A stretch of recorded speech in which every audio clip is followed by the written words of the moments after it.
Thank you for coming. I wish to speak with you both in a place where privacy was assured. We quite understand. What was it that you wished to discuss?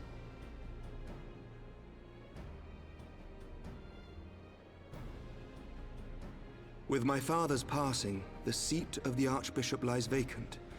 And so, in accordance with canon law, I have assumed his responsibilities. I should stress that this is a temporary measure. It was never intended that the Lord Commander of the Temple Knights serve in this capacity indefinitely. Quite the opposite. The statutes specify that I should surrender my powers as soon as a conclave of the senior clergy and the high houses have named a new archbishop. But in light of recent events, that would not seem appropriate. I confess I did not expect you to divulge quite so much quite so soon. The details of the Archbishop's plans, perhaps, but the true origin of the war and all it entails? I too had concerns. But when the Warrior of Light is witnessed returning to the capital upon the back of a dragon, one's options are rather limited. Mayhap I could have concealed certain details, but for how long? And at what risk? Should the truth have come to light in the meantime, how would the people have viewed my silence? After 1,000 years of lies and secrecy, I could not well abuse their trust and hope to be believed. The time for deception has passed. I only wish the people agreed. That some would deny the truth I had anticipated, but not this many. And among the few who acknowledged that my father had to be stopped, no small number questioned our methods.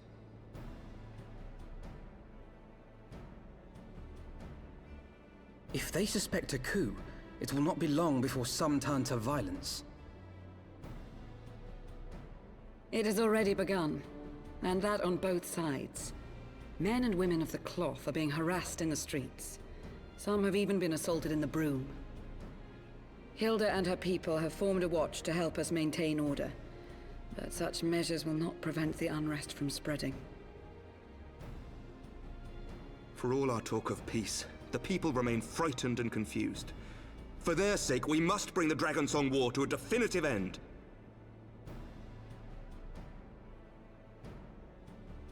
And we should be glad to help you, Sir Emmerich. But what precisely would you have us do?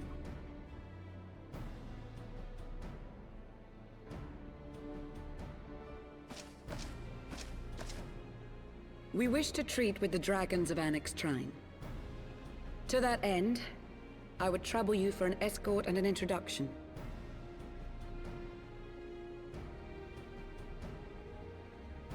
Annex Shrine?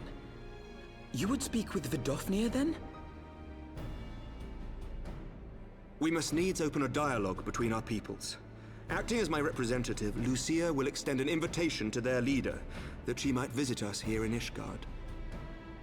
Were she still with us, I would of course have beseeched Isel's assistance in this matter. But as she is not, I must ask that you aid us in her stead. Will you do us this favor?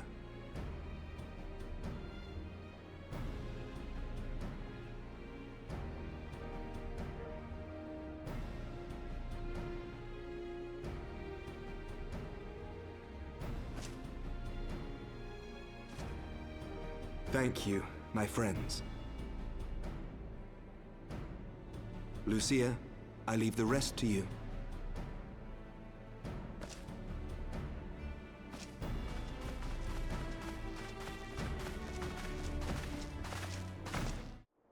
In the wake of the Archbishop's fall, the nation of Ishgard trembled, the faith of her people shaken to its very core.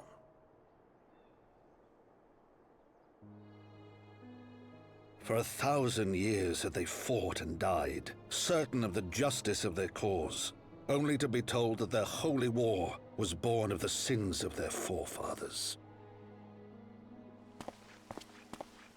What then for those brave men and women, thus stripped of their righteousness but to despair, to deny the truth and decry its speakers?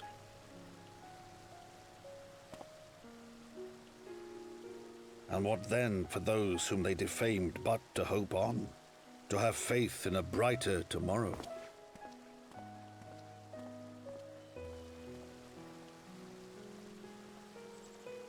A tomorrow in which man and dragon might live together in harmony, then as distant as the very stars in the heavens.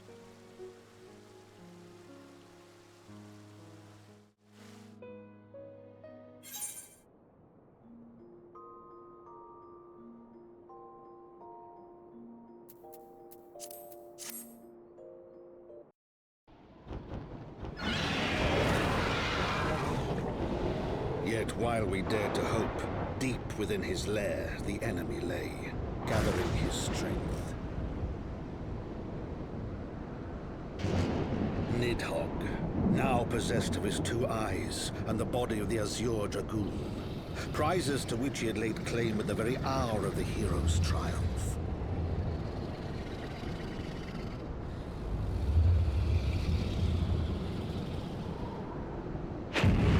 As desperately as we sought the solace of peace, the great worm craved the misery of war.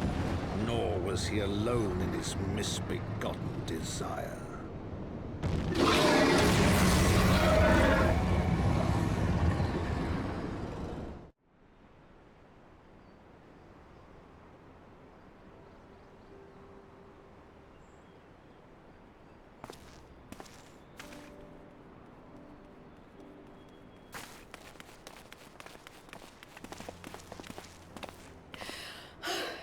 I'm terribly, terribly sorry to have kept you all waiting.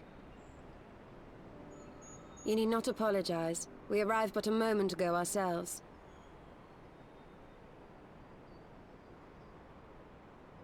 Pray, allow me to introduce Kryle, who has recently come from the Sharlayan motherland. She has generously offered to assist us. Oh, please, think nothing of it. A trip to Eorzea was long overdue. You must be the Warrior of Light. Yes, you certainly do look the part. A pleasure to meet you at last, sir. And who is that I spy but young Alphonse Levieux himself? I dare say someone's grown an ilm or two in my absence. Or are those lifts in your boots? We, Miss Kryle and I met at the Studium years ago. I shall forever be indebted to her for her sage guidance. It was no small task keeping him out of trouble, believe you me. The youngest ever to enter the Studium, him and his sister, 11-year-old prodigies. Suffice it to say, social graces were not among his list of talents. Striding up to his seniors on his first day, head held high. What was it he said again? Thank you, Kryle.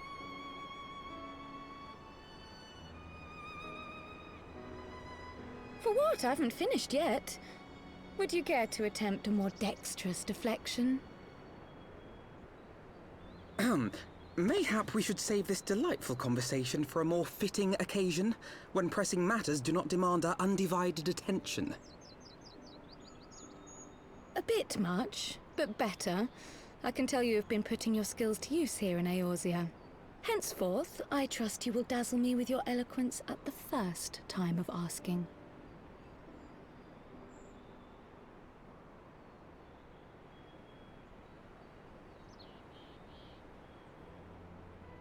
Right, on to more pressing matters. Finding Minfilia and the other missing scions.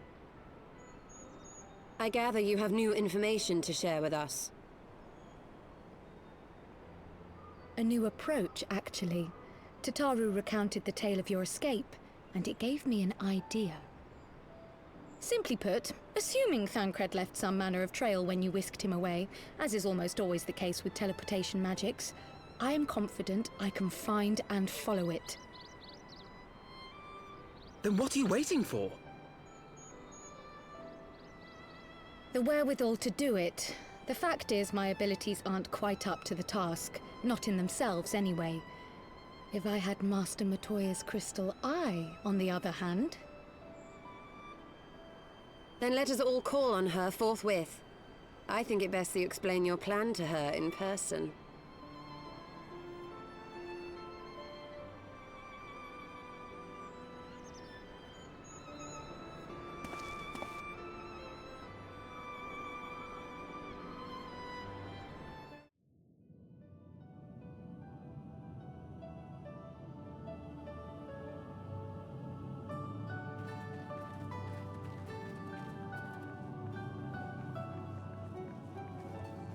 Oh, is that trouble I smell?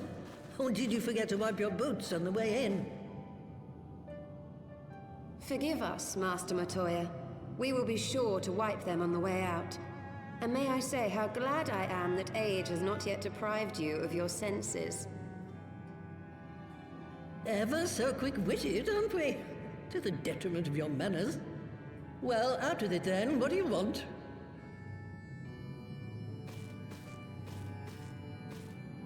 Pray, allow me to introduce myself, Master Matoya. I am Kryle, of the students of Baldessian. I hope you will excuse our unannounced visit. Baldessian, you say? Ah, yes. The old coot set up shop on the Isle of Val, didn't he? Regrettably, our order's headquarters and the Isle itself were obliterated by a magic of immense power. I have the blessing of light to thank for my own preservation. Kryle, you too possess the Echo. Well, yes, of course I do. Our order is devoted to uncovering the mysteries of Hydaelyn and interpreting her will, particularly through the study of her gift to us. It was in the course of these studies that I met and subsequently befriended Minfilia. She and I have rather a lot in common. I had no idea. You weren't supposed to. Not that I wanted to deceive you, you understand, but precautions had to be taken. Yes, yes, that's all well and good, but you still haven't told me why you're here. The students of Baldessian are gone, and there is naught I can do to change that. But the science of the Seventh Dawn can yet be restored, and my dear friend found. You have in your possession an ancient crystal of light, one you call your crystal eye. I believe I can use it to focus my abilities and locate one of the missing scions. And there I was, thinking you might want to make use of my years of experience. Oh, wait here.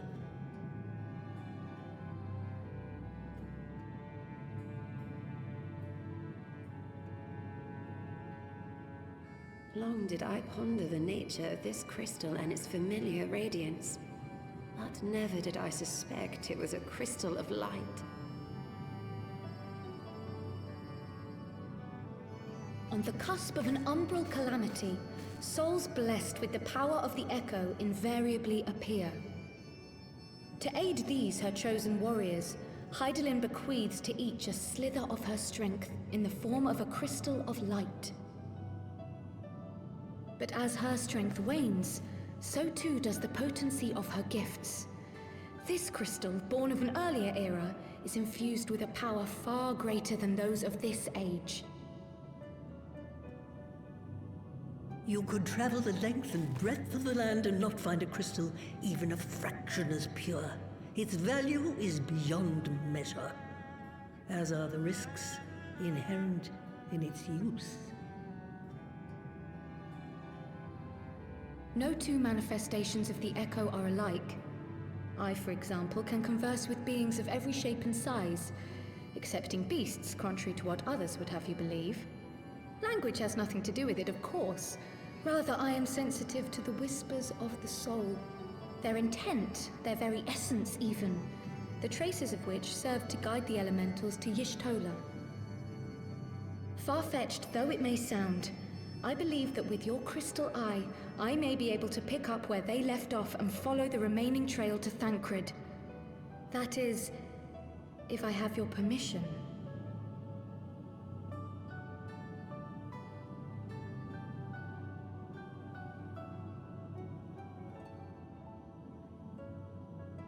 Well, the poor sod's not going to find himself. So, as long as you don't drop it or take it out of my sight, you may do with it what you will. Thank you, Master Matoya.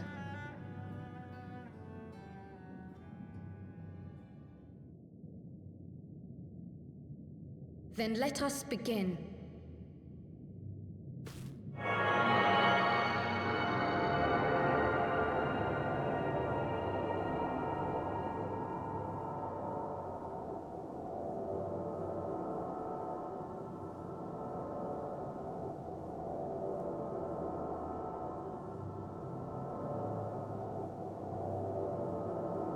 From the Black Shroud, the trail continues to the north and west, towards a mountain, the foot of Som Al. It was a near thing, but he was not deposited within the rock, I think.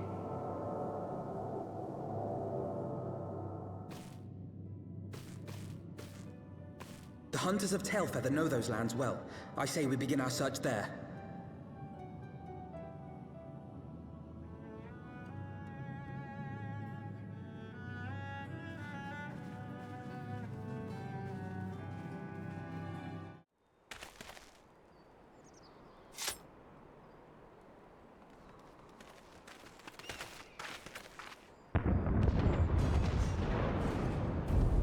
Who else could be? Thancred! It could be Thancred! We must hurry!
This day, we reclaim the reins of history.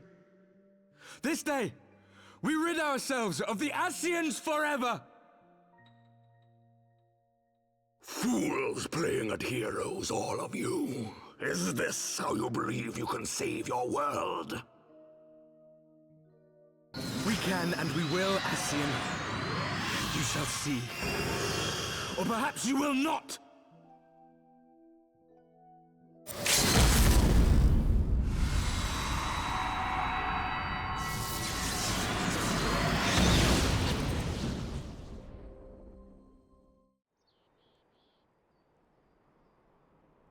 So you are the warrior of light, the savior of Eorzea.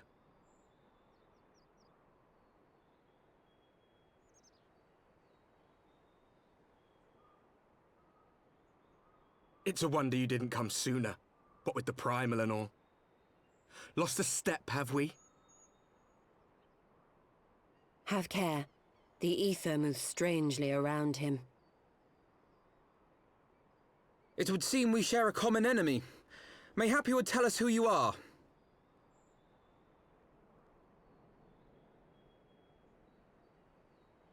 Shall we show them?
Not very sporting of you to interrupt. But so be it.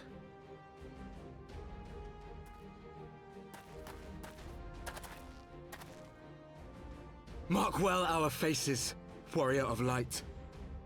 For we are the warriors of darkness. Walkers of a different path. And we shall meet again.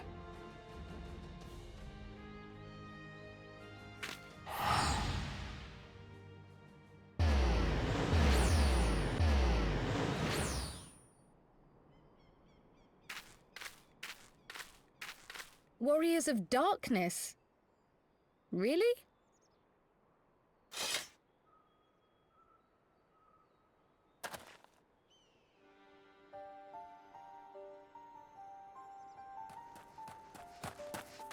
Thancred! Are you all right?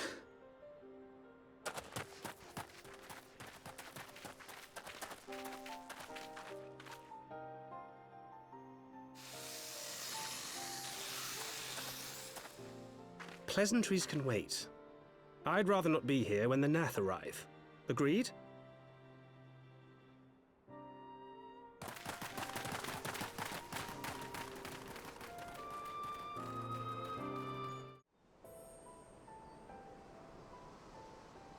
Suffice it to say, our reunion was not at all as I pictured it. Waiting until the last instant to join the fray. 'Tis plain you have not lost your appetite for the dramatic. My appetite for the dramatic? Have you forgotten the circumstances of our parting? The heroic last stand, the tunnel filling with light, and then... Had I known you intended to use forbidden magics to deliver me to some god's forsaken wilderness, I would have thanked you in advance. Thancred.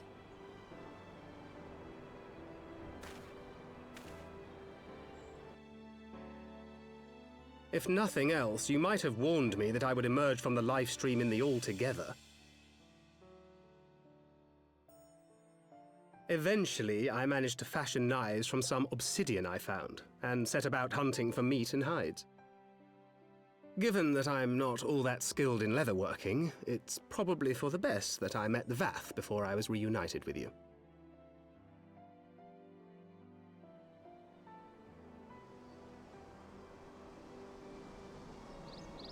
So you were the fleshling clothed in skins of whom the storyteller spoke? A description which fit me as ill as the skins themselves. Happily, I was able to trade with the Vath for garments better becoming a man of refinement. From them, I learned of Ravana, and of the great warrior who had once laid him low.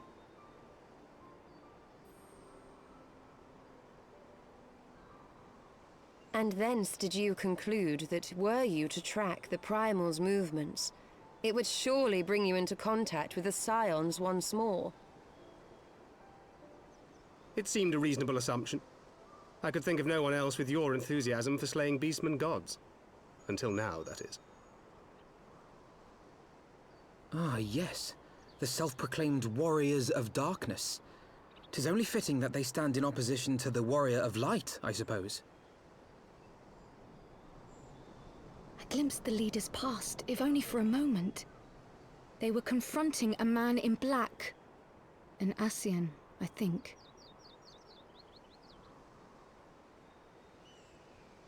If these warriors are capable of doing battle with Ascians and Primals both, they must be possessed of powerful protection.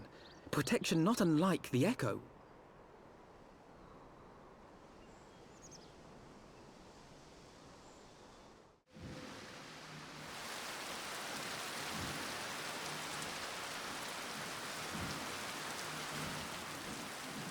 Even as the Scions celebrated the return of a long-lost friend, honorable men plotted to deprive them of another.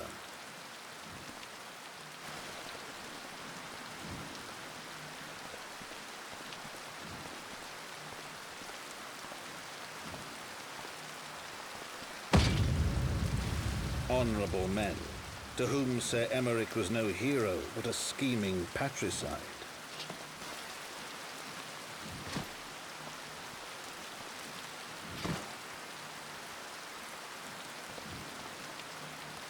Honorable men who would fain wash the paving stones of foundation with the tyrant's blood.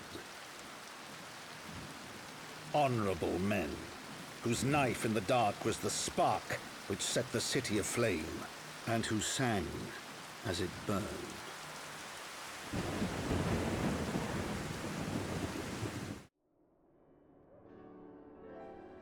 I do not mean to diminish our accomplishments, but until we identify the ones who ordered the fires set, our work is far from finished. Between the various conservative and religious factions in Ishgard, I dare say there's no shortage of parties who would like to see the status quo preserved. Do any likely suspects spring to mind?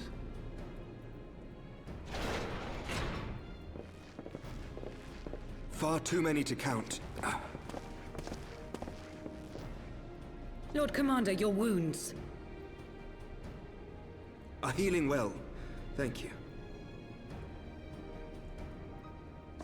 Time is of the essence. Lest we forget, these men would sooner put their own city to the torch than see it change.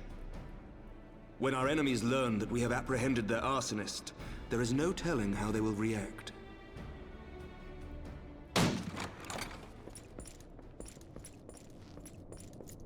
Lord Commander, an armed mob has seized control of the vault. And now we know. Tell us what happened, sir. Spare no detail.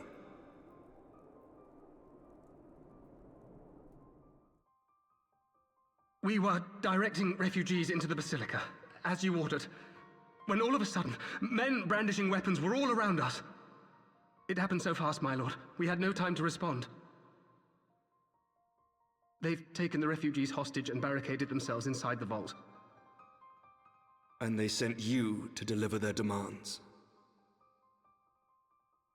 They, the true brothers of the faith, demand that a conclave to select the next archbishop be held forthwith. Furthermore, they declare that you, Lord Commander, are guilty of patricide and high treason, and that you must surrender yourself at once to receive of the Fury's judgment.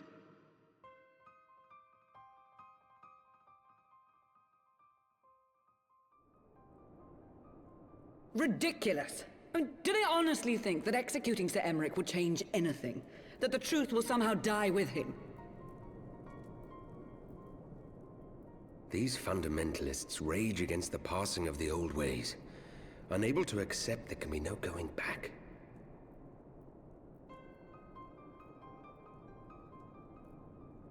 Given the fanciful nature of their demands, a peaceful resolution does not seem likely.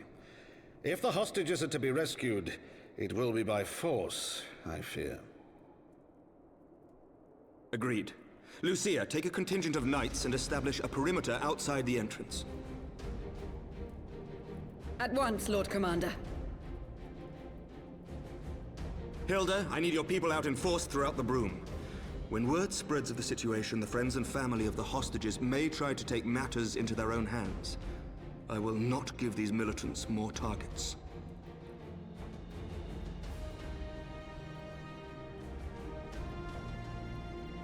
I shall lead the assault on the vault. Master Alphino, can I count on the support of the Scions? Of course.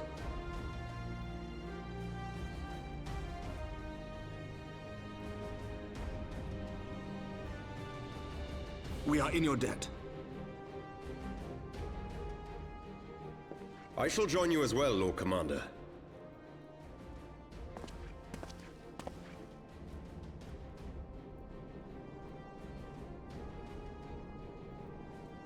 Your assistance is most welcome, Lord Atwarel. To arms, then, friends. Time is against us.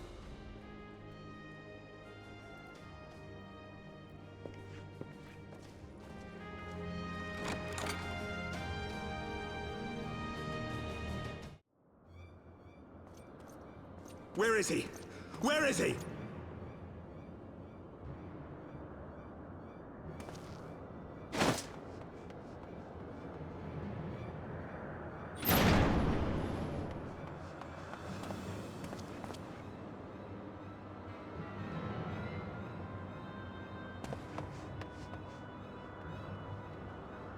Come no closer!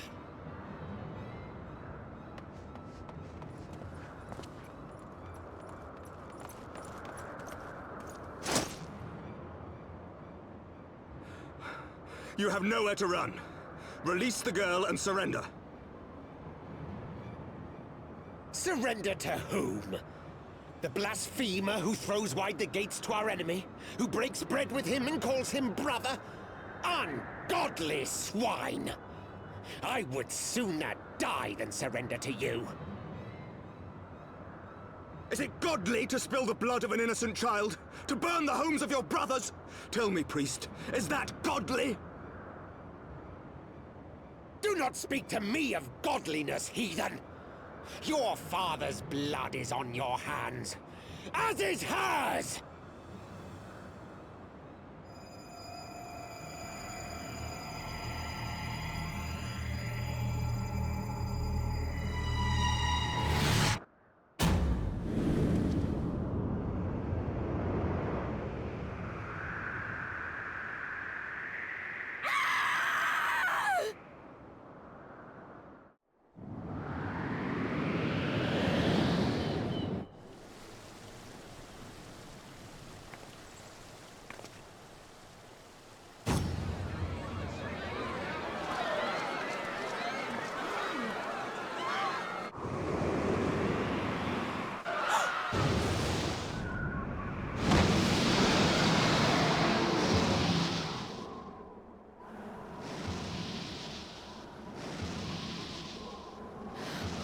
What? But I...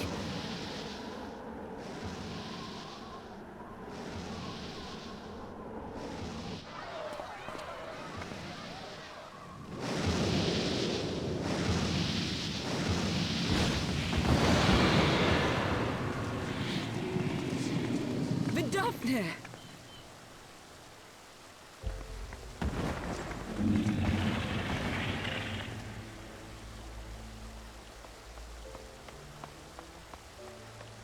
Well met, knight.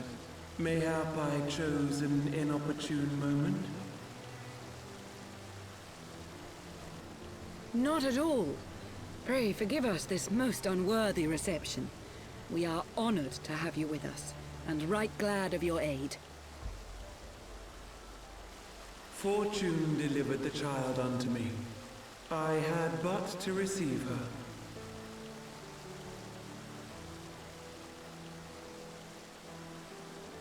Thank you for saving me. Thou art welcome, child.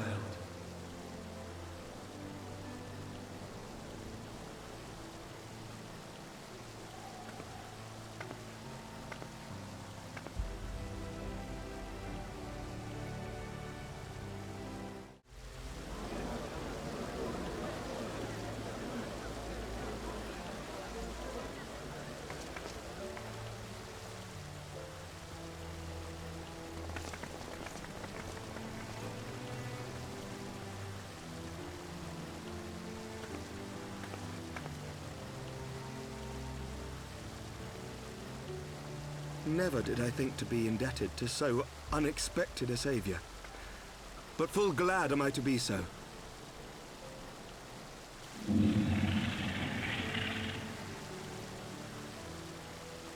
Friend of Izel, warrior of warriors, I had hoped to meet with thee.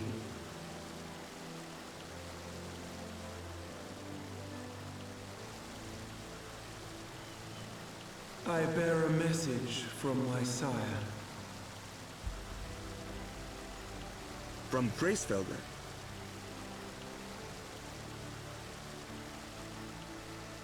Upon returning to our lands, Nidhogg's shade did sing unto his brood, and they for skies unknown did then take wing.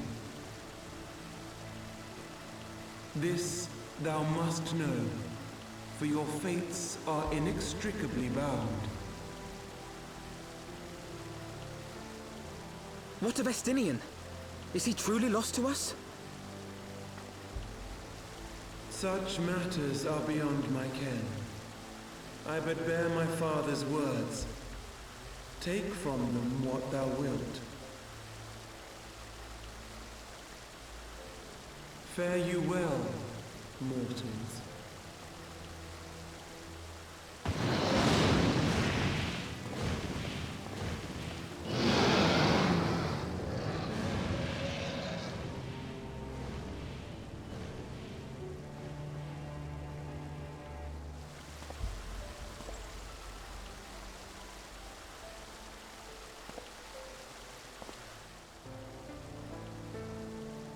So it is as they say then. A great white dragon swooped down from the heavens to rescue an innocent child. A most unexpected turn of events, but not an unwelcome one. The people will not soon forget this day. Yet how will they choose to remember it, Sir Emmerich? And will these events serve to bring man and dragon closer together, or drive a deeper wedge between brothers? After 1,000 years, the world these men once knew is changing, and with ungentle swiftness to boot. Though their actions are misguided, their sentiments are only to be expected. You may be sure that others will rally to their cause.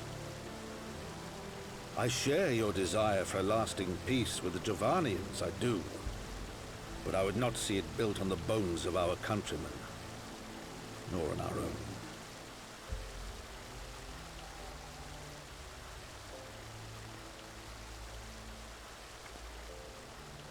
I see much of Horsefon in you, and I could not bear to mourn the passing of another son.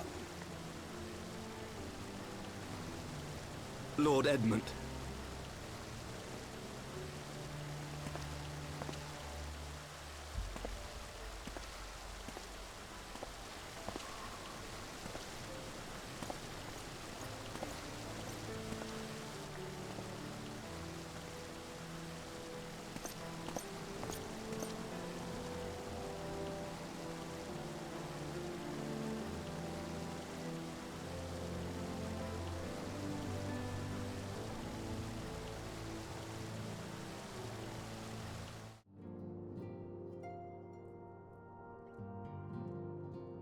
That Vidofnir should chance to arrive even as the girl fell. Truly, I could not have planned it better myself.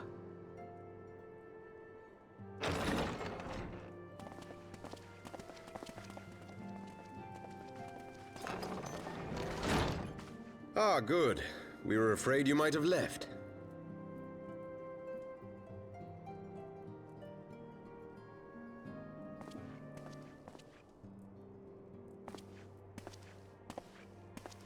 A shield, my lord?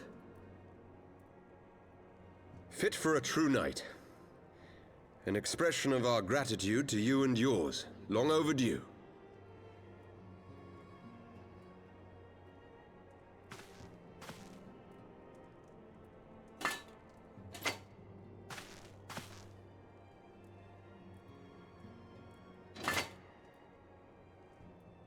But there is something else I would discuss ere you part.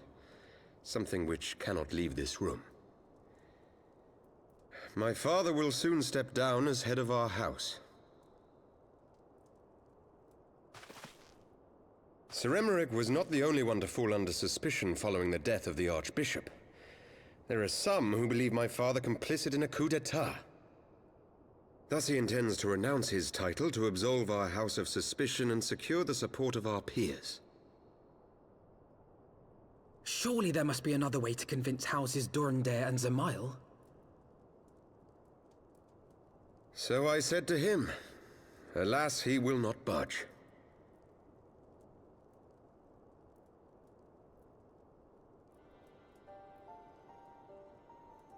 Ever since I was a child, I knew that I would one day succeed my father. The thought of it filled me with pride. Yet once I learned the day was at hand, my heart was filled with naught but dread. Our legacy is built upon the lies of our forefathers. In accepting this title, am I not perpetuating this injustice? Why should I become the next count?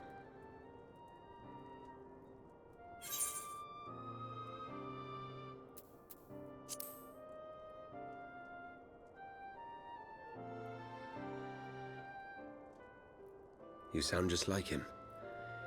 Aye, I suspect that is what Horsefon would have said. To aid those in need. When you look on that shield, I trust you will remember his words. And should I once more find my resolve wavering, I ask that you show me the way. You were a brother to Haurchefant. Will you be a brother to me as well?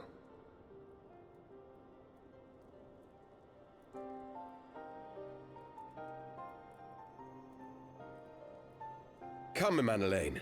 There's much to be done. For Father, and for Sir Emeric, and for Ishgard.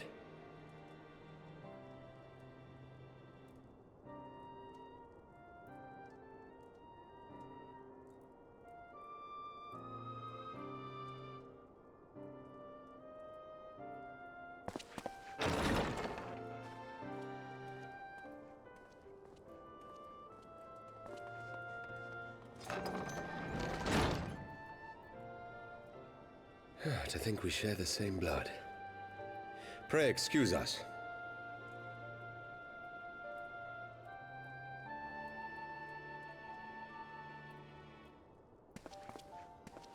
Those were the days of promises and vows, of tentative first steps into an uncertain future. A future shaped by the choices we made, in ways we could never have foreseen. Born of good and evil, of light and darkness, and shepherded by our hand. Be it for weal, or be it for woe.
Well done, sir.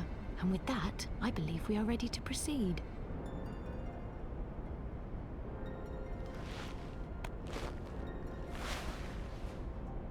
Let us be about our business then. The next patrol may not be so credulous.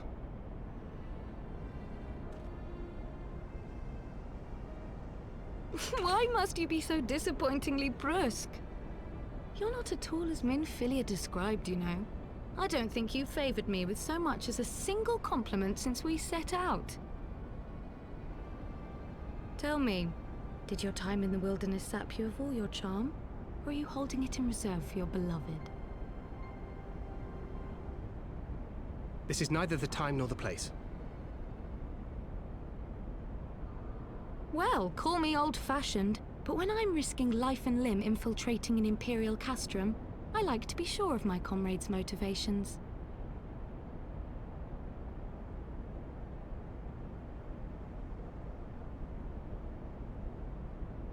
I see now where Alphino gets it from. Minfilia is dear to me. It is true. But not in the way you think. 15 years passed, when she was still but a child. There was an incident at a parade. A Gubu broke free of its fetters and ran amok through the streets of Ul'dah. Had I been more attentive, I could have prevented it. But I was distracted, and her father was killed. I feared she would never recover. But in the years that followed, she showed herself to be more resilient than I had ever imagined. And when she learned of her gift, she did not flinch from the responsibility, but sought to guide others on the path. She touched the hearts of all around her.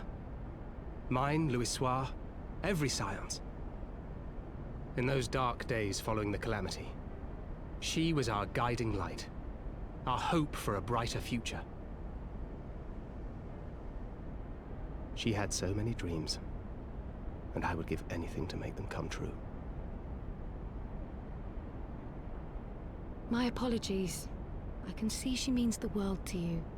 I did not mean to pick at old scars. No harm done, I assure you. But fair is fair, my lady. What is Minfilia to you? You mean you don't know? Only my dearest friend. When I finally emerged from my torpor, I learned that nary a day had passed without her asking after me. She never gave up hope. And neither will I. Then for Minfilia's sake, let us pray that these vestiges of Hydaelyn's intervention will lead us to her.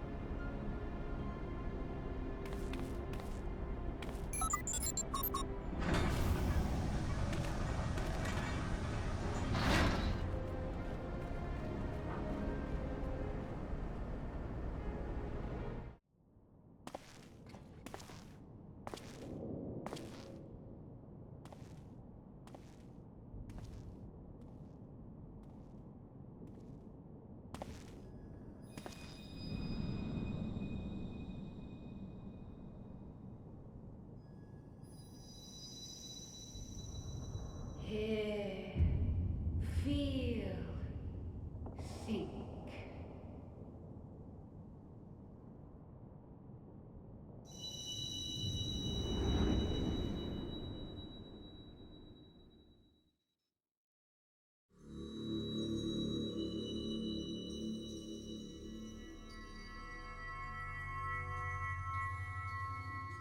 Through time and space hast thou journeyed unto me, as I knew thou wouldst.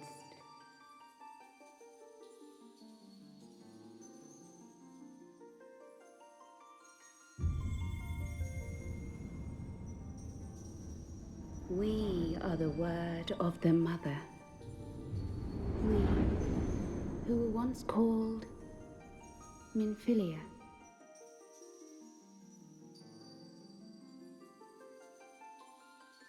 Much time hath passed for thee since the bloody banquet, since I hearkened to her word. Mother, Hydaelyn guided me towards Y'shtola and Thancred, that I might be swept up in their flow and delivered unto the ethereal sea. There, adrift and alone, her voice silent once more, I prayed for those we had lost, for those we can yet save. To her I would make an offering.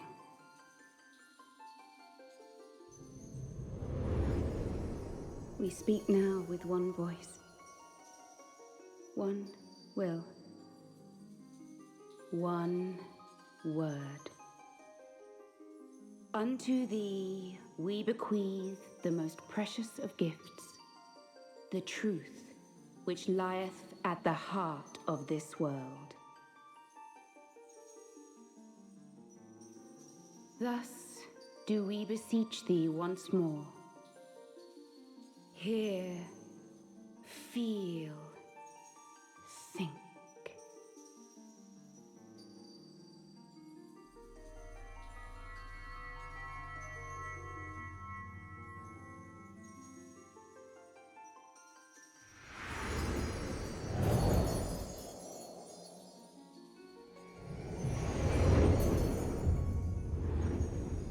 Before there was life, in the depths of the ethereal sea, light and dark did once dwell as one.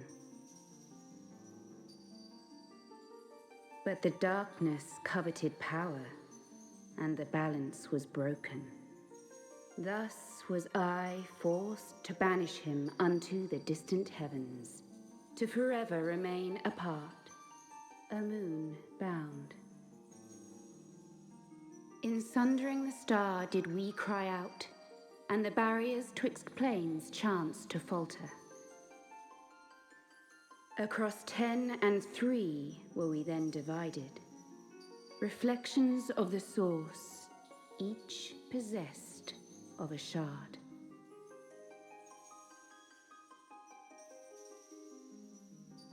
Zodiac longeth to be made whole.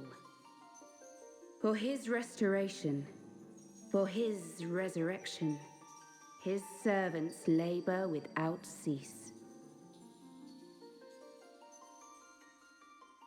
They seek to tear down the barriers which surround the source. Thus do they rejoice in their ardor, in your calamities, for each marks a rejoining.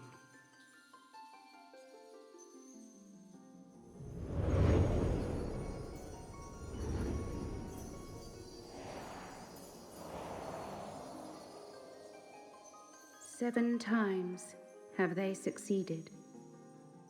7 times hath the darkness grown stronger. 7 times have I failed.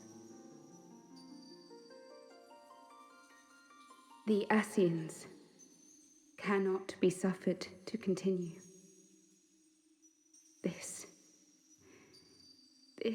is my final.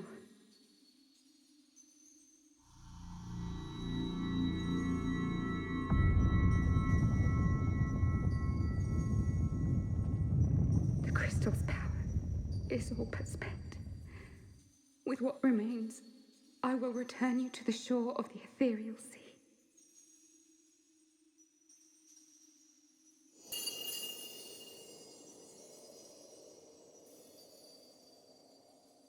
Blessed children, go forth and seek. Seek.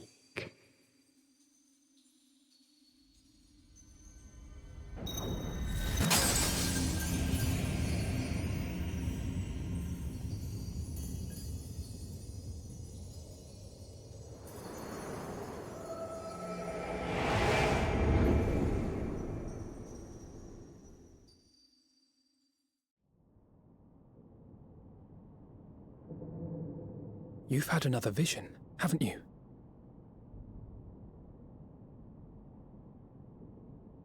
Let us return to Master Matoya's cave.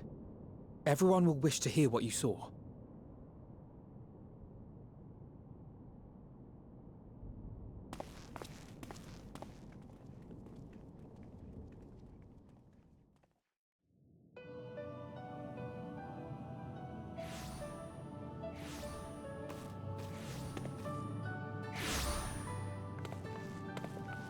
Still in one piece, are we?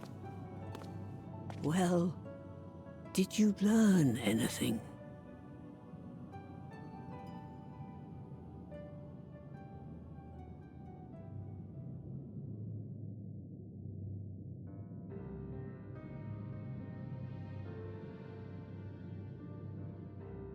The word of the mother? I'm not sure I understand. Nor am I. Cryle?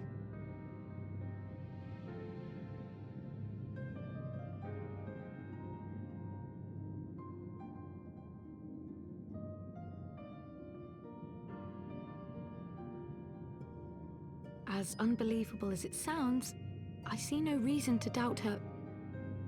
The word's tale. No one was more sensitive to the will of Hydaelyn than Minfilia. And if Hydaelyn has grown so weak that she can barely make herself heard, it is not hard to see why Minfilia, having joined with her, might struggle to maintain her own form. What? Why would she need to maintain her own form? Are you saying she's gone?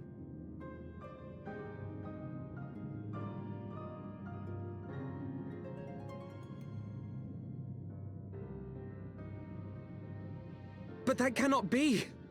Not now. Not after all we have accomplished.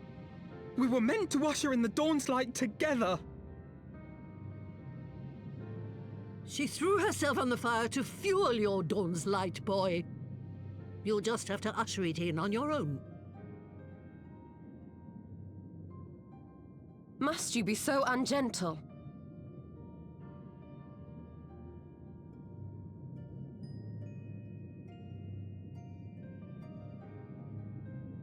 Tell me about the Scions, boy. The Scions of the Seventh Dawn lay before Eorzea's salvation. Whenever the realm is threatened, be it by Primal, Ascian, Garlean, or any other, we take up arms in her defense, that all in Eorzea may live to see a brighter tomorrow. And that's very noble of you. But in chasing after these lofty goals of yours, you seem to have lost sight of some basic truths. To win a war, you must be willing to do whatever it takes. To fight, to kill, and if necessary, to die. The path you've chosen is paved with the dead. Walk it with your eyes open, or not at all.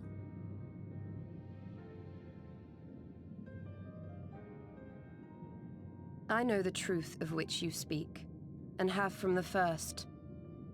If the Ascians will go to any length to resurrect their god, then we must needs be as committed to our cause, to unmask them and their schemes, and to crush them both utterly.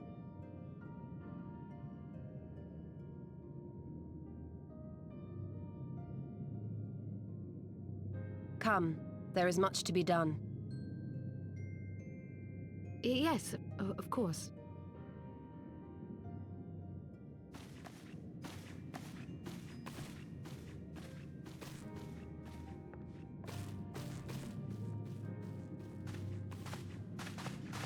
Thancred, wait!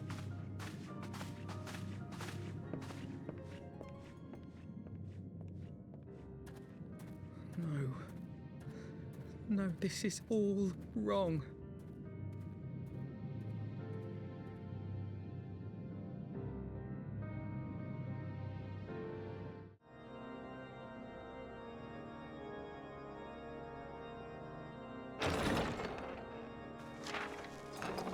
A pleasure to see you again, my friend. I take it you received our invitation. Good, good. You of all people should be present.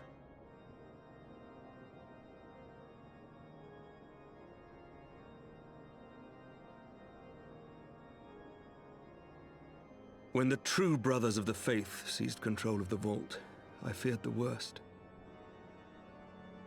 Yet in adversity were we blessed with the promise of peace between man and dragon through Vidofnir's timely rescue of an innocent child. Timely, I say, though miraculous or providential might better describe the event. The gods themselves could not have devised a more fitting symbol of hope. Needless to say, we could scarce let such an opportunity pass us by. Which is why I set about making formal arrangements for a peace conference between our peoples.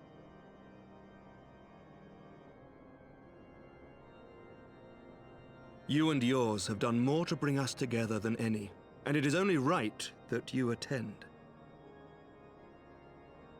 But I confess that is not the only reason I would be glad to have you there. Given Nidhogg's implacable opposition to the peace, it is possible that he and his followers may attempt to disrupt proceedings, in which event your presence would be a comfort to all in attendance.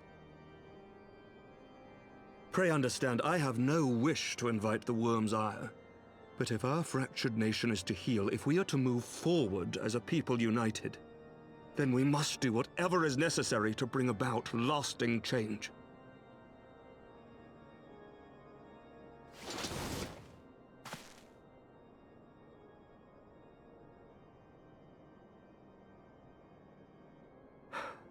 "'Tis nothing.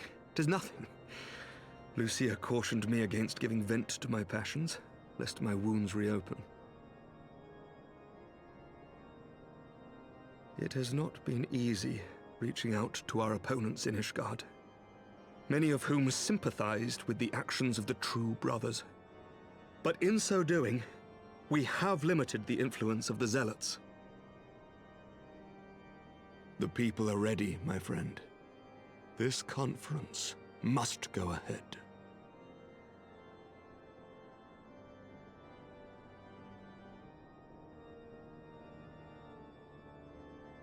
I knew you would understand. The conference will take place on the border of Ishgardian and Dravanian territory in Falcon's Nest. Lucia is there, seeing to the final preparations even as we speak. Pray join her at your earliest convenience. 'Twould not do for the guest of honor to arrive late, after all.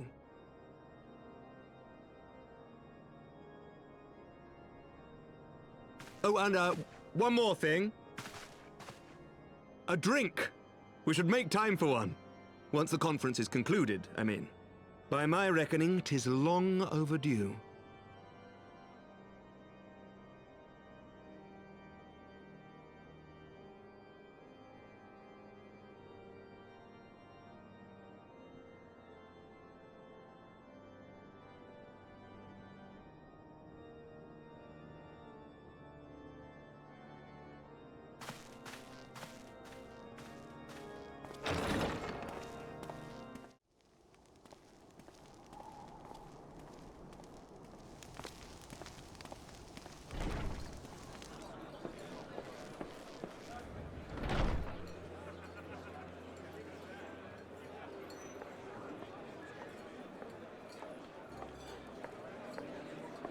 Welcome, welcome. Find yourself an empty seat and I'll be with you in a moment.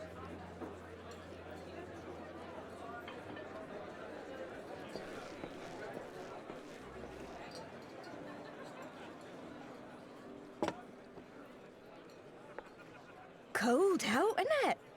Here, a mug on the house. Let's get some colour back in them cheeks.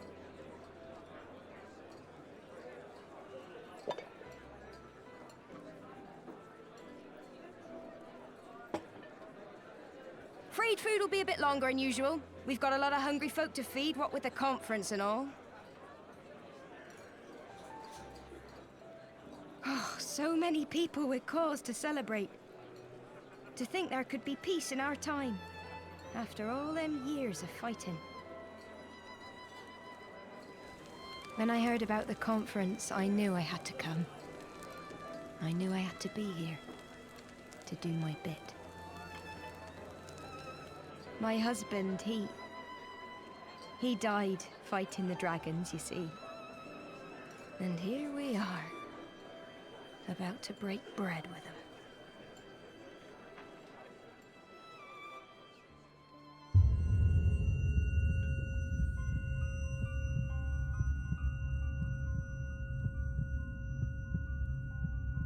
You were right, my lord. You look tired. Reckon you could do with a good long rest? After all you've done, I'd say you've earned it.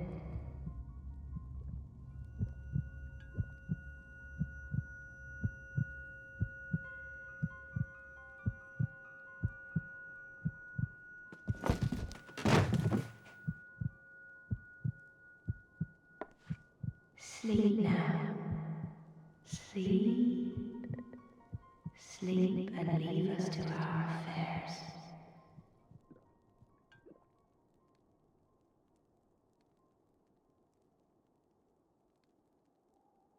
This was never your fight.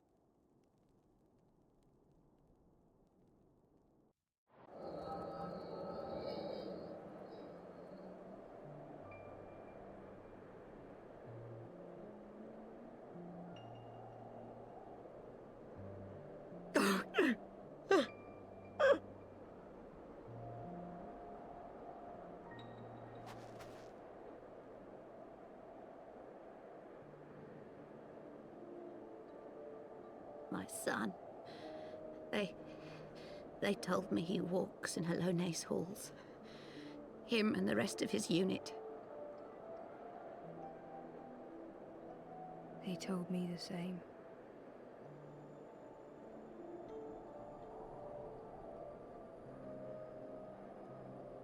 I expect they think it's comforting.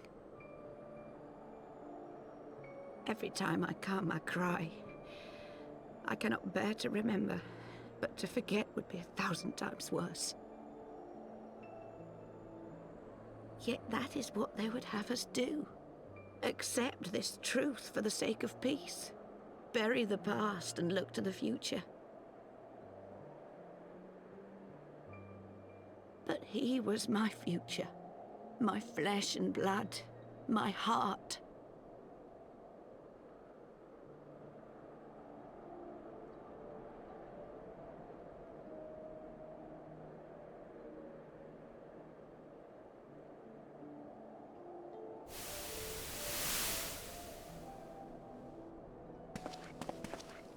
Is this it?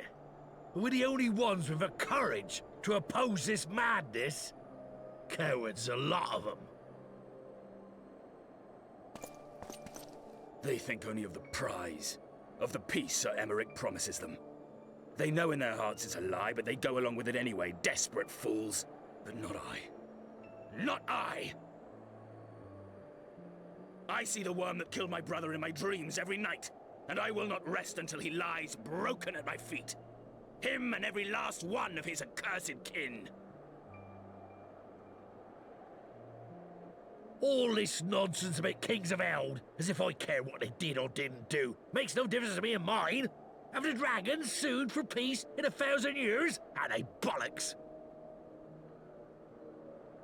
It's a bloody ruse is what it is, and Sir Emmerich and the rest of them bloody fallen for it. But what can we do? They believe, and naught we can say will ever change their minds. Whether we like it or not, man and dragon will come together at Vulcan's Nest, and all will be forgiven. Forgiven and forgotten.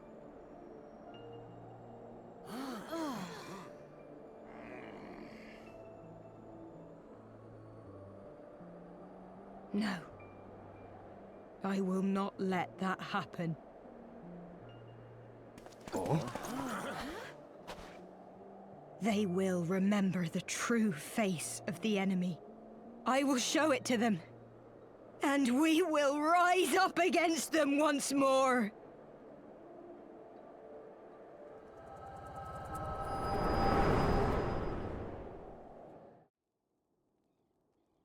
Hey! Hey! This is no time for napping.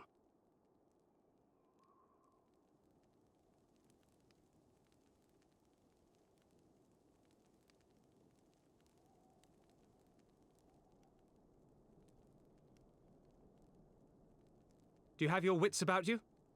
Good. Come with me. We have a crisis on our hands.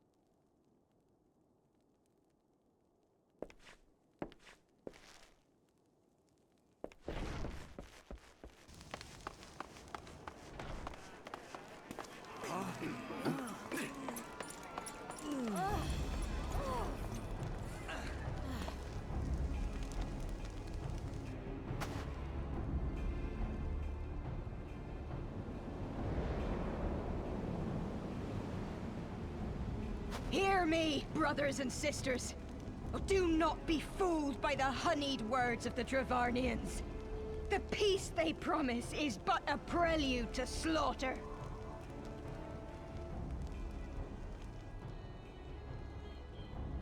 Remember your husbands and wives never returned from war. Your children torn apart by fang and claw. All your loved ones shown no mercy. Does not your heart cry out for vengeance? Your blood boil at the injustice? Remember the face of your enemy, brothers and sisters. Remember it, and strike back!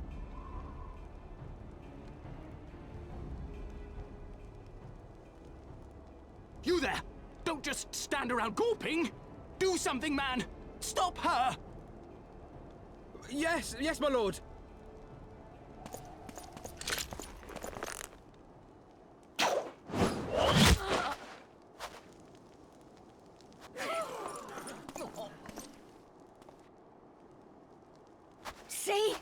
See here the true nature of the Highborn. With lies and deception they lead us to our doom. And dare we raise our voices in dissent? Death is our reward. This is the choice they have given us, brothers and sisters. Death by Dragon's Fang, or death by Nobleman's command. Death to all we hold dear. I spit on your choices, noblemen! You will take no more from me! No more! No more!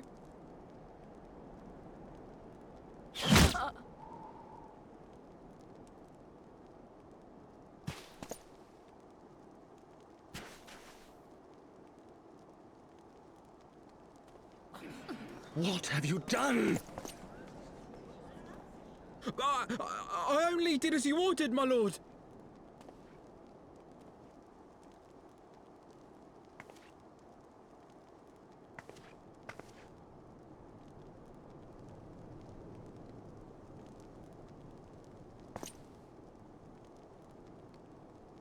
I gave no such order! I did not! I never meant for anyone to...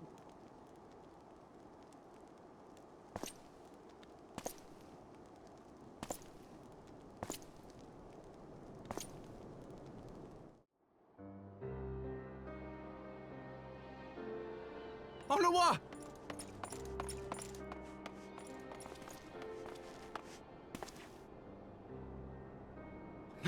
No! What have they done to you? Onawa! Onawa!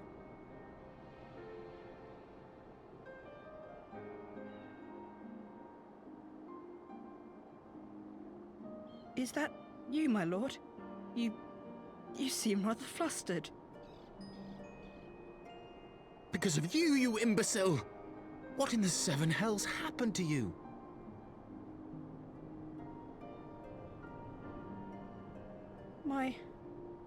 My apologies. Some few of the guests expressed a wish to leave, and I implored them to stay. It would seem they took issue with my request. Oh, gods forgive me.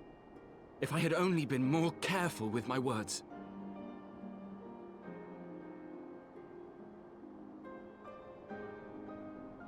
Do not blame yourself, my lord. I know that you and your brother have Ishgard's best interests at heart. That poor woman. She lives in the past, clinging to the memories of the lost. But the future holds so much promise, so much joy. And you know that better than any.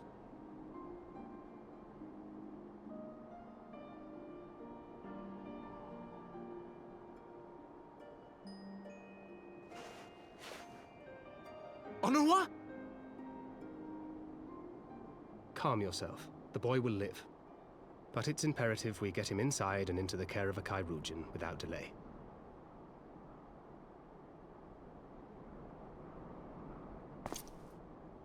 Oh, we were so close! Why does it all have to fall to pieces? they want to live in peace? Don't they want to be happy? We all want the same thing, and still it falls to pieces! Tell me, what was I supposed to do? Someone, anyone, tell me, what was I supposed to do?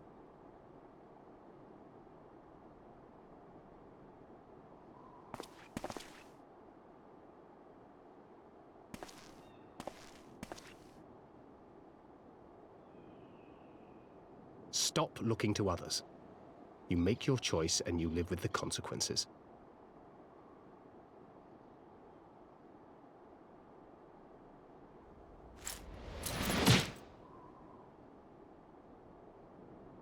And what would you know about consequences?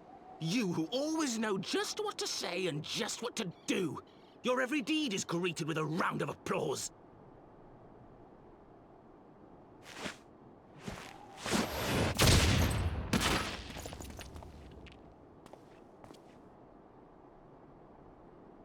You know nothing about me. I have fought tooth and nail for the people I hold dear. Done everything in my power to save them. And I have failed. Learn to live with it. I have.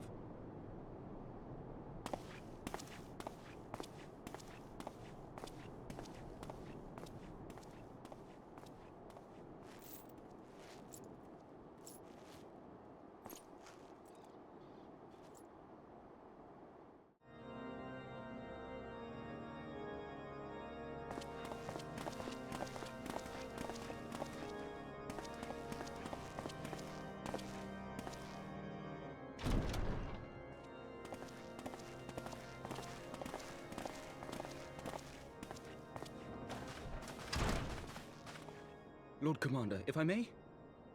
I wish to speak with you before the Grand Melee.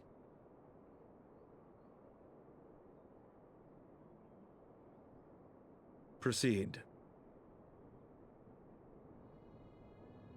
How do you do it, my lord?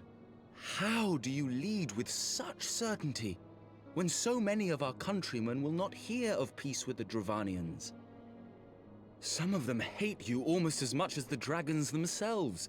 They decry you as a patricide in the streets. They even tried to kill you, for God's sakes. Yet still you march on, undaunted, where no archbishop dared to tread. What is your secret?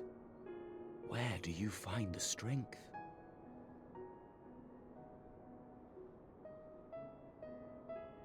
For centuries, our nation has been punished for the sins of our forefathers.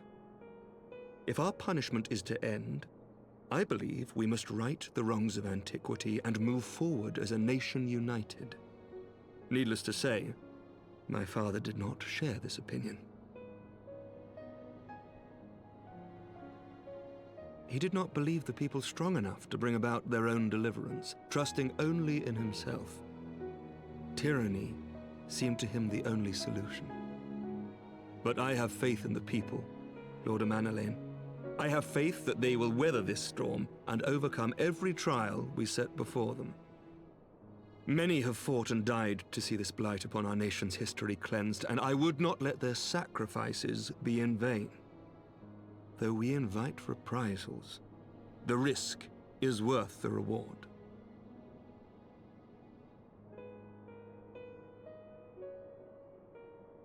I want to believe. I do.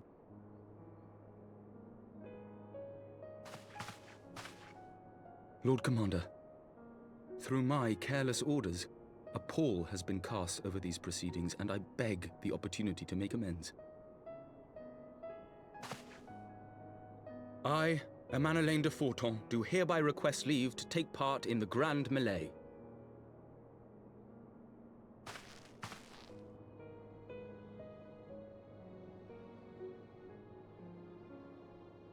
Who am I to deny such a heartfelt plea? We would be honored to have you join the fray, my lord.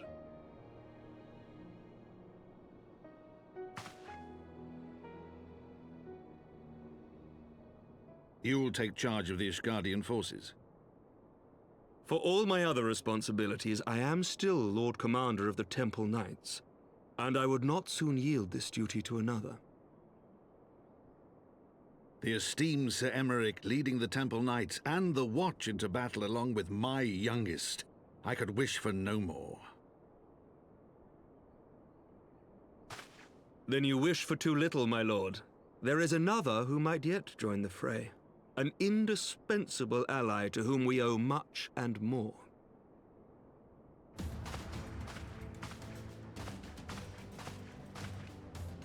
An adventurer beholden to none who nevertheless chose to champion our cause, who has shared in our suffering and in our glory. A warrior without equal, who I am privileged to call a friend. There is no one I would rather have fighting by my side. I ask this in full knowledge of your obligations, and will not think less of you should you refuse. But if your conscience will allow it, might you oblige me, my friend, one more time?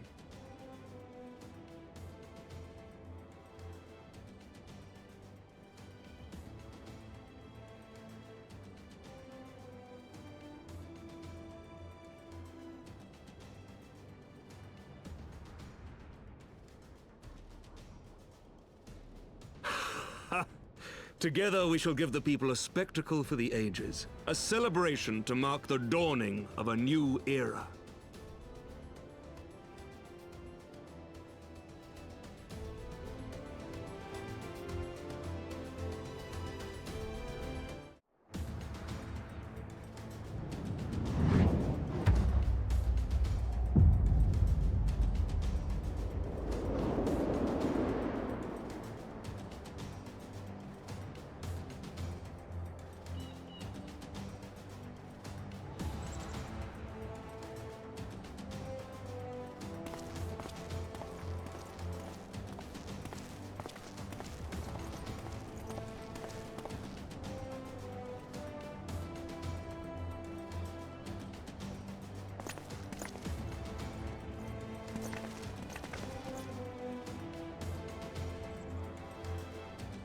Let all here present heed well the rules of engagement.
For the honor and the glory of Ishgard!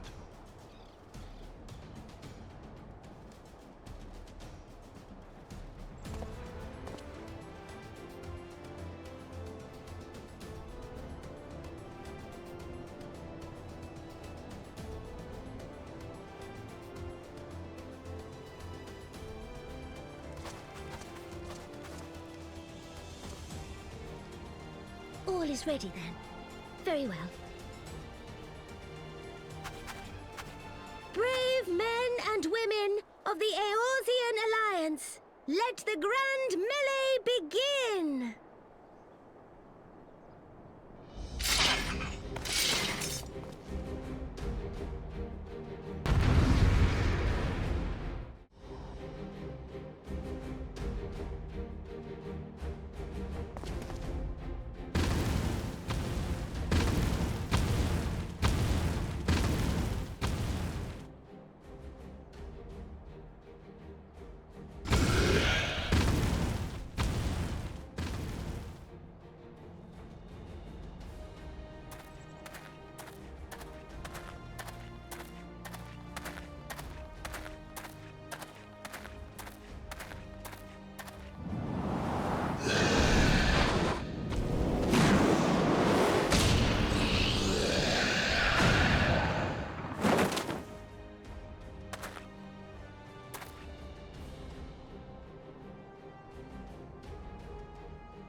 Did he win? Then we...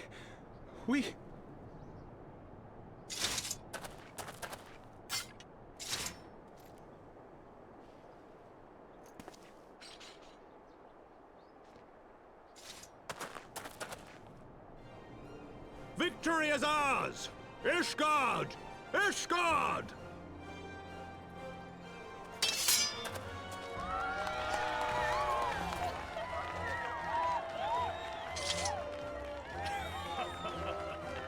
Well fought! Well fought, my friend!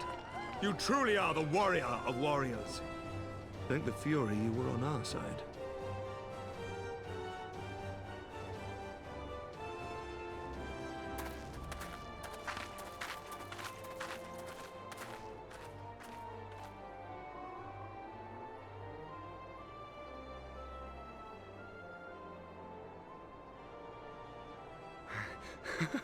Oh, my lungs are burning, and I can barely stand.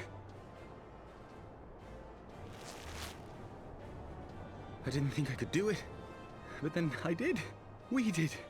We faced the Alliance's best, and together, with one heart, with one purpose, we prevailed.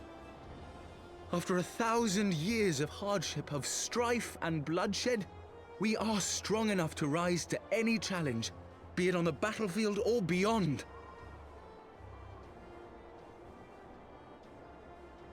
The future holds so much promise, so much joy. We need only show them the way.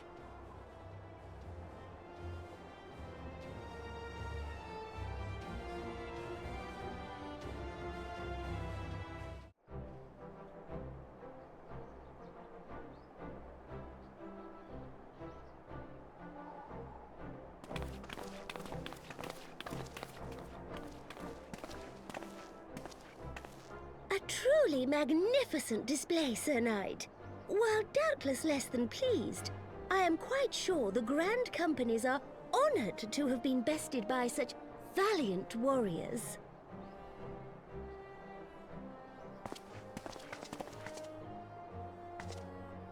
The honor was ours, Your Grace. I am pleased to see that Ishgard's proud martial tradition is being upheld. When the time comes, I trust you will fight alongside your brothers and sisters in the Eorzean Alliance with the same fervor you displayed in opposing them.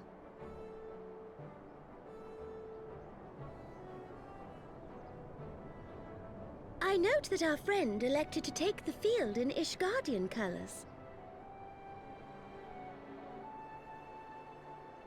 At my behest, Your Grace. If we have given offense, the blame lies with me.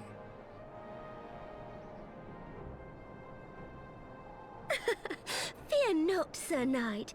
It was a surprise, nothing more.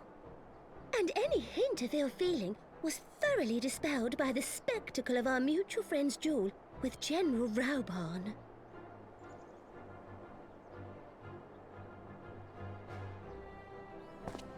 On the subject of surprises, I could not help but marvel at the passion and unity of purpose displayed by your countrymen, given the troubling reports we have received of late. I shall take that as a compliment, Your Grace. The events to which you allude are the price of change. The end of the Dragonsong War marks the beginning of a new era for our nation, and for the people, high and lowborn alike, who will lead her into the future. Ah, yes. The people.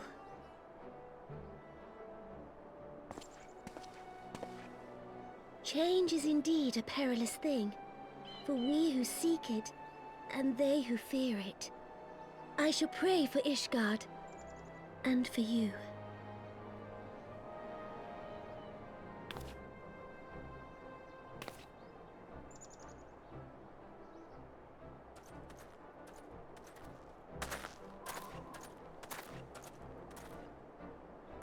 Well, that made for a refreshing change. Congratulations on your victory, by the way.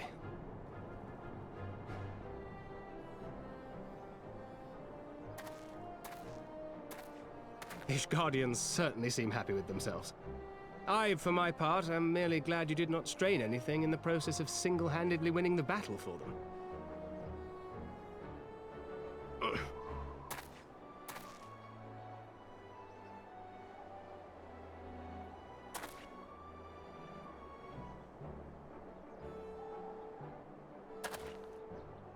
Tis but a scratch, I assure you, and I will not suffer you to worry over me. Not when we have a dozen far more important concerns. Make that 2 dozen. Still, as Y'shtola never tires of telling me, we can but face them head-on one at a time. One day at a time. As Minfilia would have done.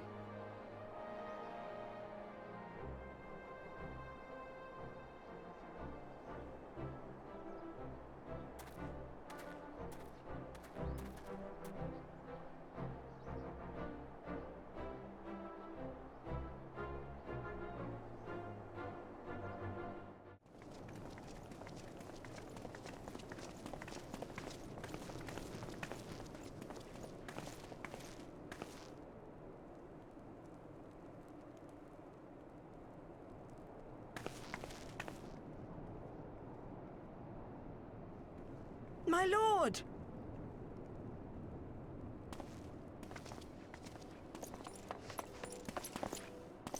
Honorwa, my boy. Shouldn't you be in bed? Thank you for your concern, my lord. But I have largely recovered from my ordeal, and I have naught but several scars to show for it, which I have been told some women may find appealing. I see. And to think I was worried sick over you. I'm not sure I understand, my lord. Well, let's put that theory to the proof, shall we? My lord? 'Twould seem that a great many things have occurred in my absence. I thought I might begin to make amends by welcoming you in person. The messengers spared not their chocobos to bring us word of your victory in the grand melee.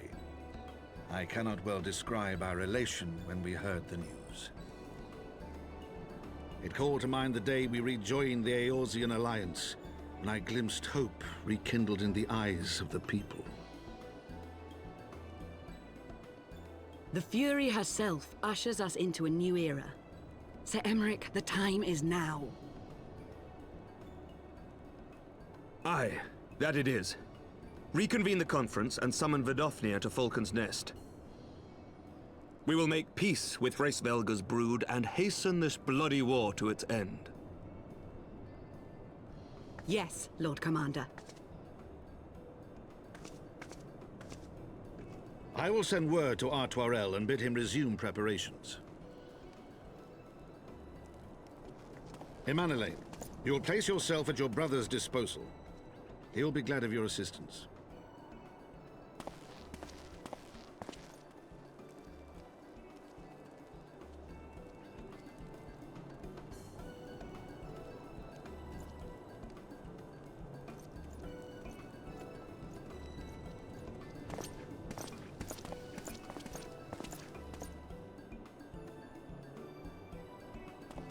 No stopping it now, is there? We should inform Y'shtola and the others.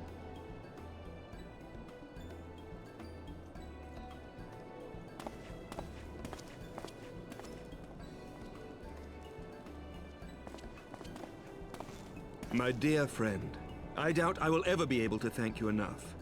But when the conference is successfully concluded, I damn well mean to try.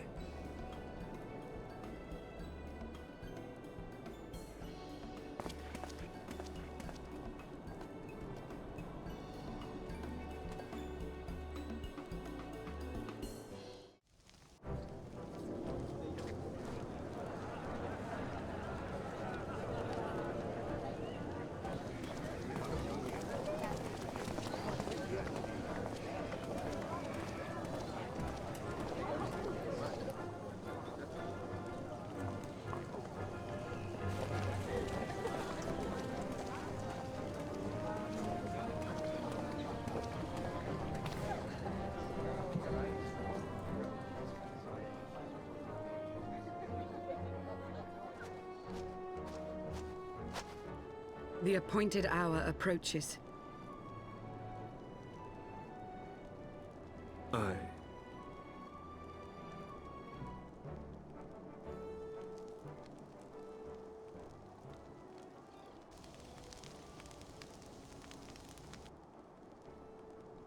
She begged leave to watch the proceedings. I saw no reason not to grant it.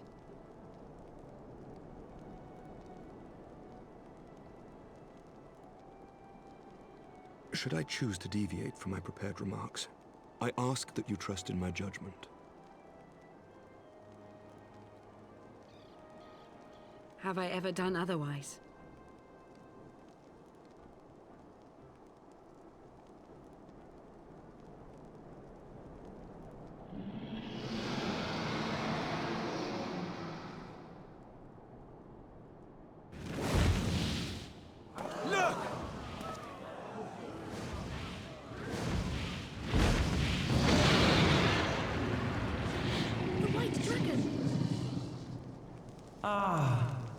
How long it hath been since our peoples met thus, children of Thordan, even by our reckoning. Vidofnir, daughter of Hraesvelga, we give thanks for your visit, and bid you welcome to Falcon's Nest. Our sire bade us hearken unto the whispers of our hearts. They spoke to us of a paradise lost, of bonds of brotherhood which they yearned to see restored. Ours too yearn for such a restoration, and they have guided us here this day, that they might yearn no longer.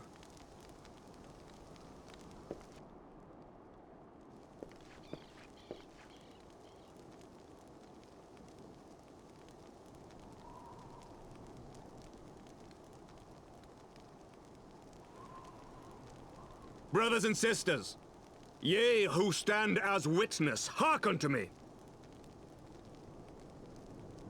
Since the days of Eld, when the bonds betwixt man and dragon were sundered by our hand, our peoples have known only war.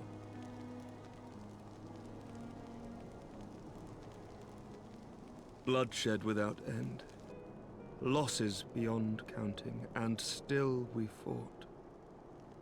And still we fought.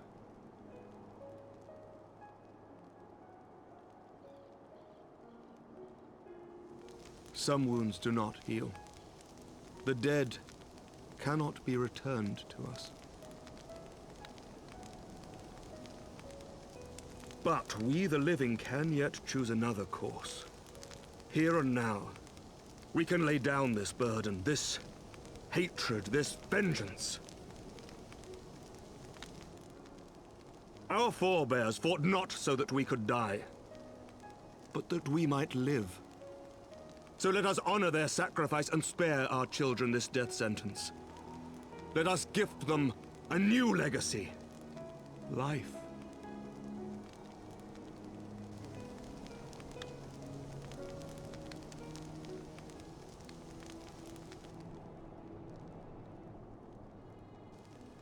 Betwixt our peoples yearneth a divide deeper than the deepest abyss, wider than the widest sea.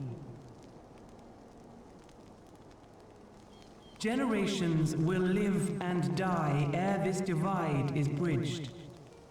Knowing this, doth thy heart yet yearn for peace, son of Thordan?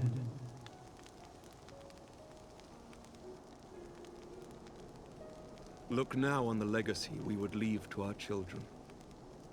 A dream of peace, inscribed in stone for generations to come.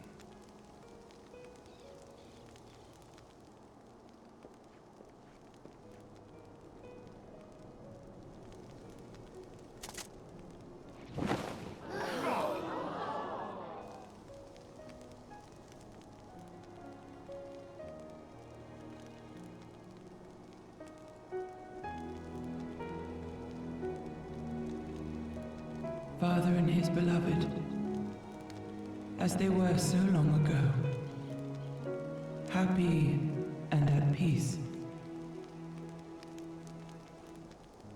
The dream they shared shall be ours once more.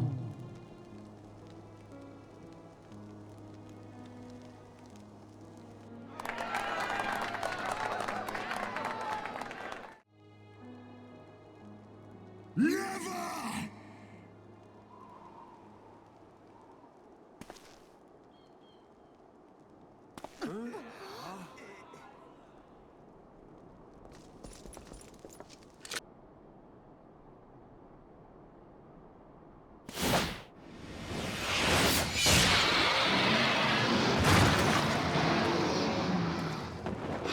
Your bow!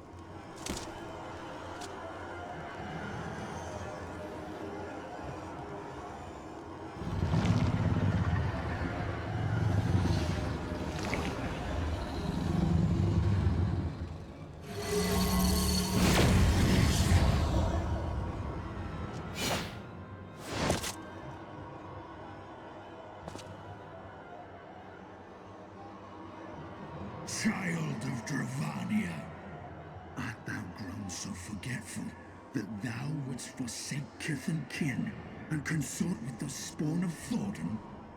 That thou wouldst dare contemplate peace? Hearken unto me, all of you! The final chorus is nigh, and all will be held to account. All will bathe in the flames of retribution. Till the coming of that day, look you on your sins and despair, for none shall escape my wrath. None shall escape my revenge! 7 hells.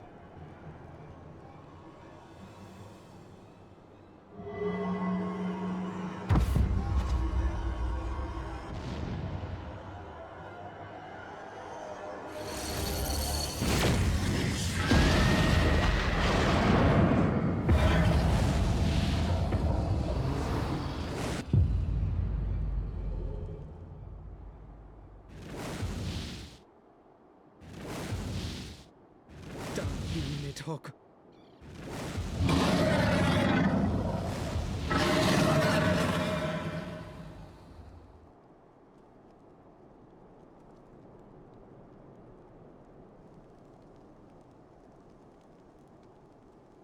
Hells, take that worm! While he lives, we'll never know peace. Aye! There'll be no end to this war till Nidhogg is dead and gone! So let's kill the bastard and be done with it! Death to Nidhogg! Death to Nidhogg! Death to Nidhogg! Death to Nidhogg! Death to Nidhogg! Death to Nidhogg! Death to Nidhogg! Death to Nidhogg! Death to Nidhogg!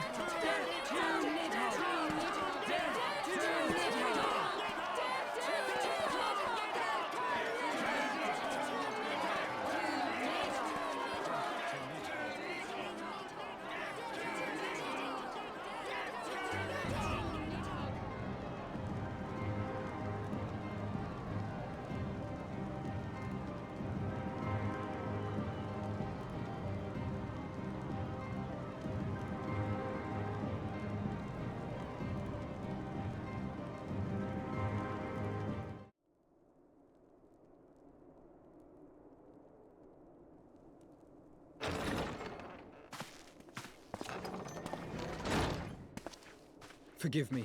That took longer than expected.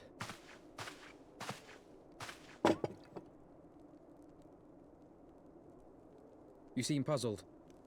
Oh, these. I thought something warming might not go amiss. It was not all that long ago that we sat here, you and I. in our very own falling snows, as Lord Horshvon called it. I still struggle to believe he is gone. And Azelle too. I had such hopes for her.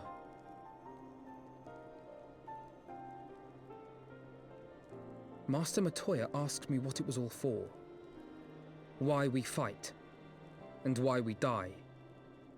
Were I still commander of the Braves, I would doubtless have replied, for the future of Eorzea.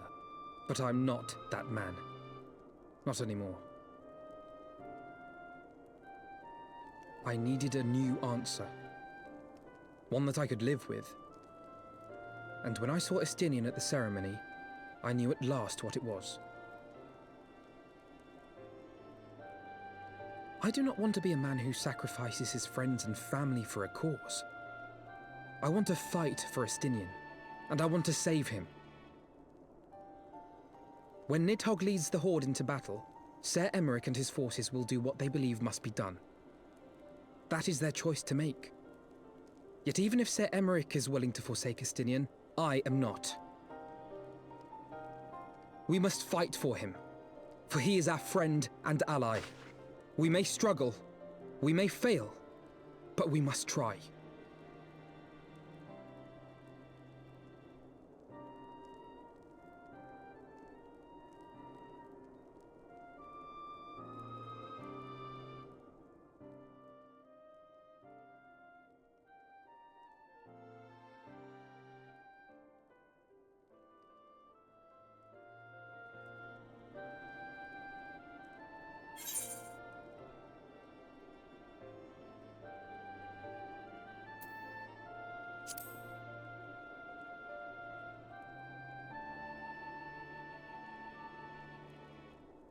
We will. I know we will.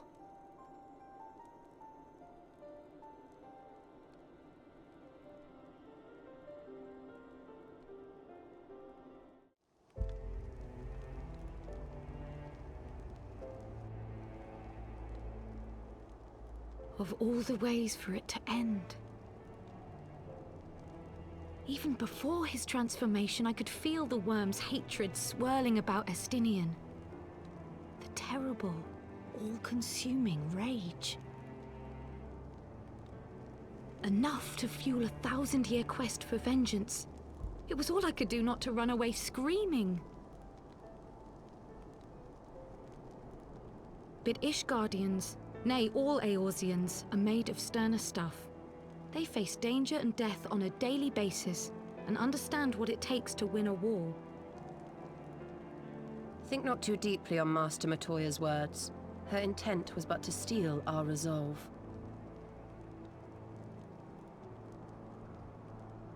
That, and to remind us to look beyond these passing conflicts to trials greater still, to the truth which hides at the heart of this world.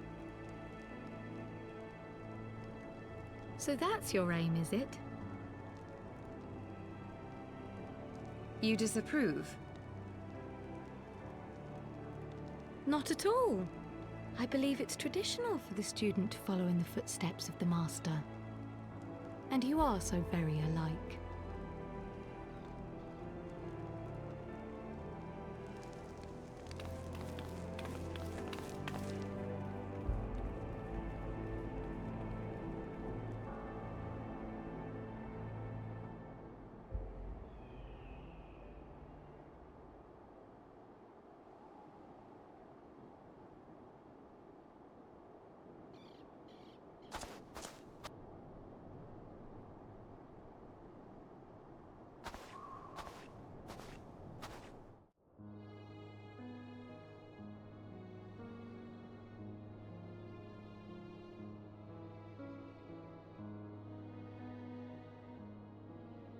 Change. That great inexorable wave was upon us, and soon all of Ishgard would bend to its will.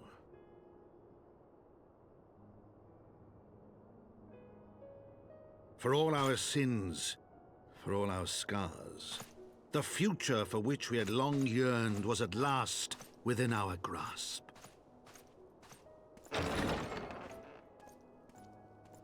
But it would be bought at a heavy price.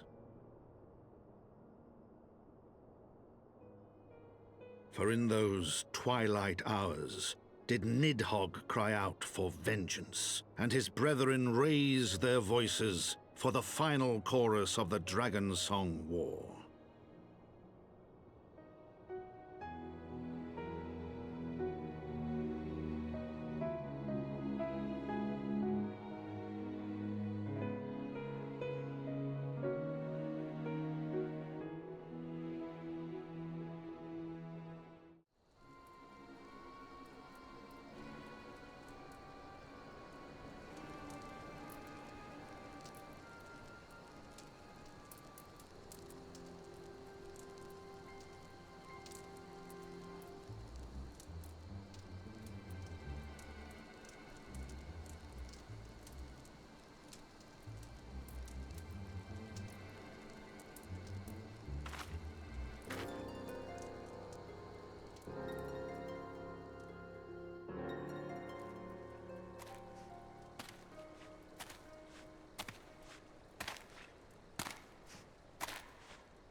We have kept you waiting over long, I fear. Not to worry, Alphino. We had some rather fine mulled wine to keep us company. Truth be told, you could have delayed your arrival a few moments more. Gibrion got the spicing just right this time. His latest batch is not only delicious and warming, but soothing to the humours. Indeed. But 'twas not to soothe our humours that we gathered here. Ah, no, quite right. The matter of that poor dragoon.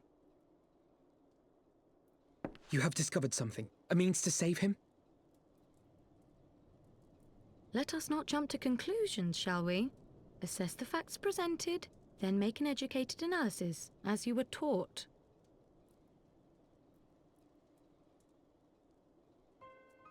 Pray, cast your mind back to the moment of Estinian's transformation.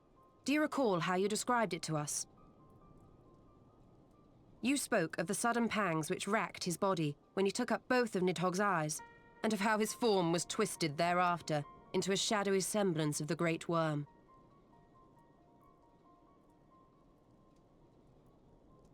When he appeared at Falcon's Nest, the worm's eyes were fused to his mail. Would that only his armor had been corrupted. Snaking forth from the eyes, I descried dark tendrils which entangled his very being. His ether has been all but smothered. Then he is lost to us forever? What did I just say about jumping to conclusions? Y'shtola clearly stated all but smothered. As I later discovered, her impression matched my own. Though Nidhogg's presence filled my mind's eye, beneath his seething aura, I sensed the merest hint of something else. And after listening to Y'shtola's observations, I became more certain of my suspicion that the something else I'd sensed was, in fact, the trace of a different will, submerged in the sea of Nidhogg's rage. You mean? Yes, 'tis like that Estinian spirit yet lingers. Can we not wrest him from Nidhogg's grasp, then? Tear the eyes from the armor? We know not if that would serve to separate Worm's soul from man's. None have ever attempted such a feat. Should it offer even the faintest hope of success, then by the gods, I shall be the first to try. Alphino. By all means, hold fast to your hope, but be mindful of the dangers.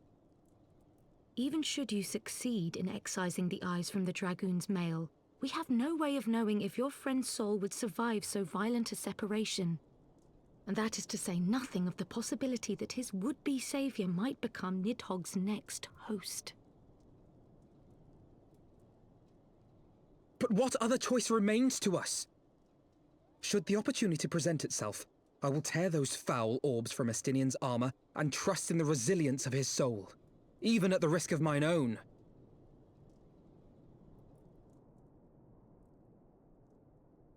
Ah, I found you at last.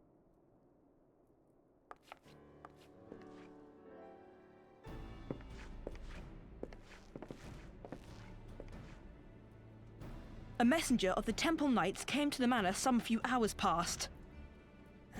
The Lord Commander humbly requests the company of the Warrior of Light and Master Alphino. Sir Emmerich would speak with us.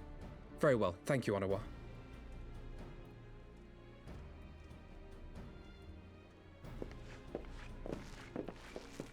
'Twould seem duty calls.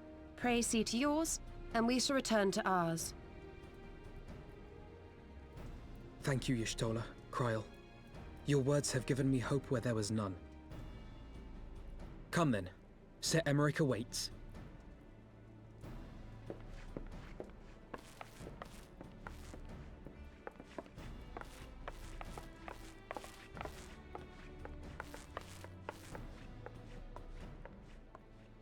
Alphino is allowing his feelings for this Dragoon to cloud his thoughts.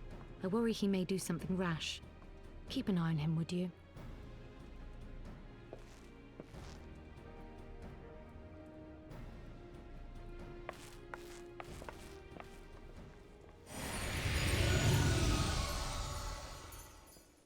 They think more of their friends' deliverance than their foes' defeat.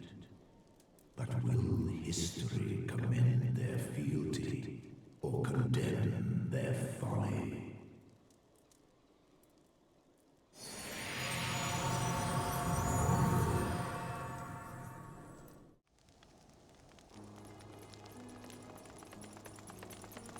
The conference held at Falcon's Nest was to be a celebration of the reconciliation twixt man and dragon.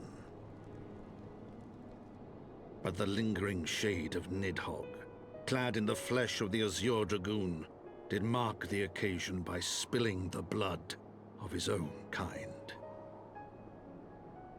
A timely atrocity to remind the children of Ishgard that the Dragonsong War was far from over.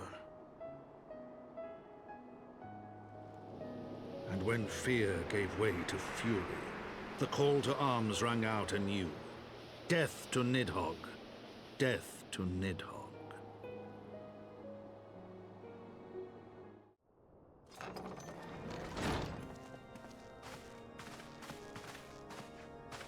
My friends, I thank you for coming.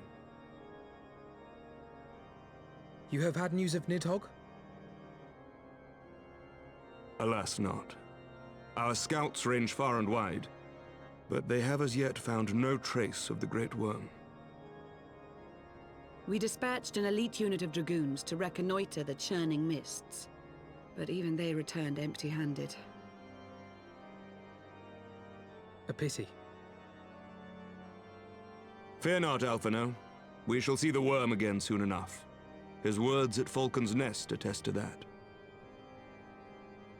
Indeed, he is like to come sooner than we would wish. I assume Ishgard's defenses are being bolstered as we speak? With all haste.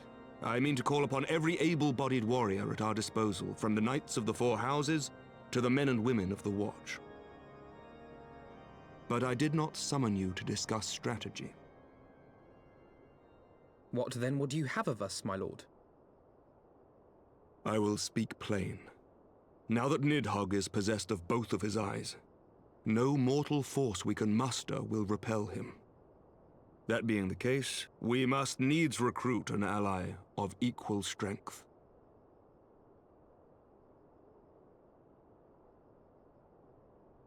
You speak of Hraesvelga? I do. To whom else could we turn? That he is Nidhogg's equal I do not deny, nor can I name another. But convincing the reclusive creature to do battle with his own brood brother will be... how shall I put this? It will be no small undertaking, yes.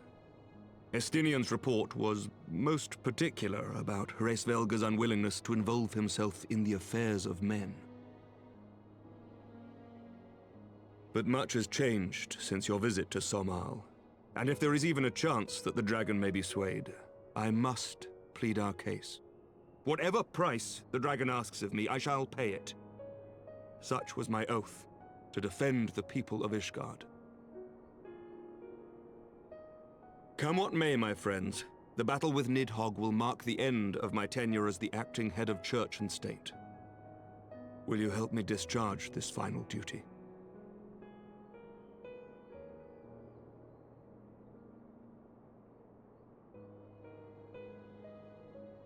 We will, my lord, though I fear our involvement offers no guarantee of success. Come then, we will depart at your leisure. Thank you. Both of you. The city is yours, First Commander. My lord, we shall pray for your swift return.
Great Hraesvelga, 'tis not lightly that we beg this audience. Pray hearken to our words, for they concern the future of man and dragon both.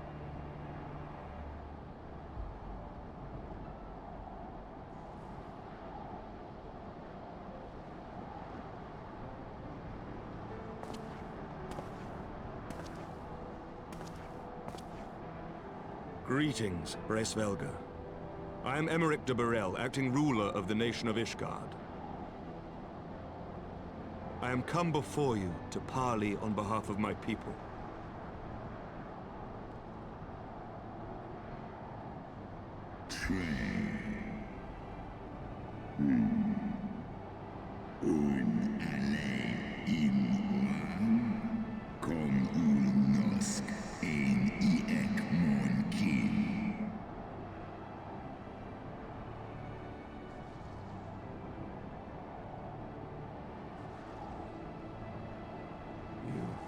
Foresaw mine intent.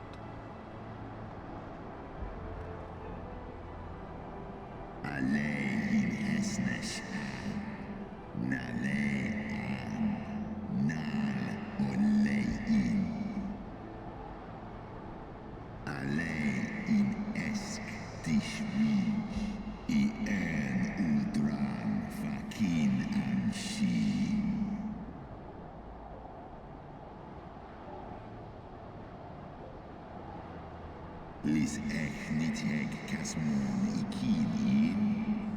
Lis noan jas an es in. Salen mon hanesh. Ndahai in. Stapol ian initeg. Shinhes iso. Al nofa is. Osk kom initeg kinan. Nosk degan en.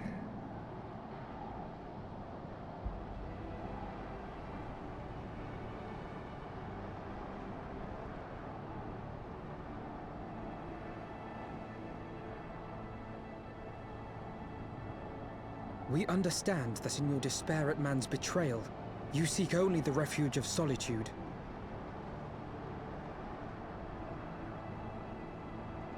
But despite your protestations of spent faith, do you not still nurture the smallest flame of hope?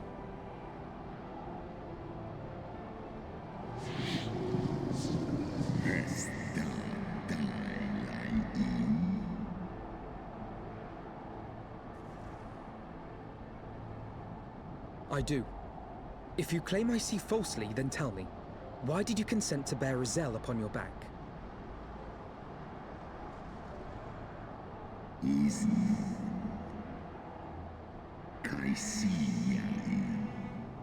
Holes exkdier falsu. Nesk an in eskbar.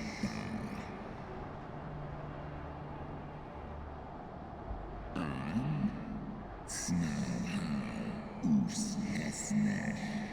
Ikin en eran. So you do distinguish between those who acknowledge and repent their sins and those who perpetuate them. Interesting. It seems to me that you have not, in fact, lost faith in mankind as a whole. Rather, you weigh our respective merits by how we allow the past to influence our future. Snosk inletlai. Nalosk asisa. Ekmon kin una en.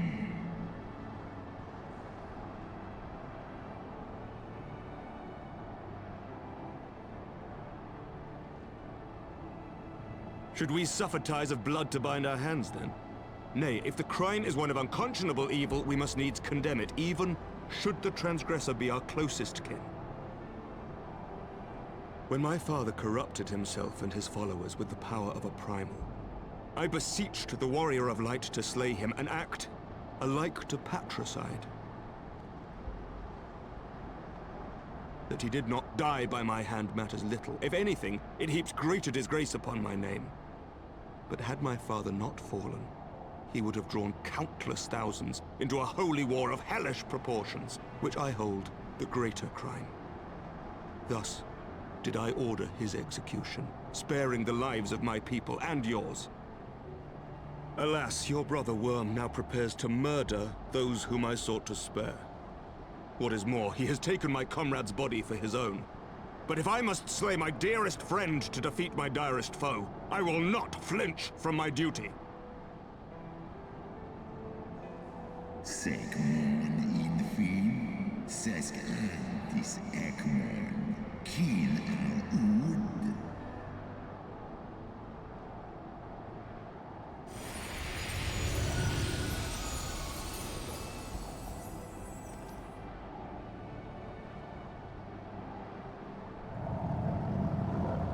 Sloskna, dyrkin illes, kolhes na inish, draor in.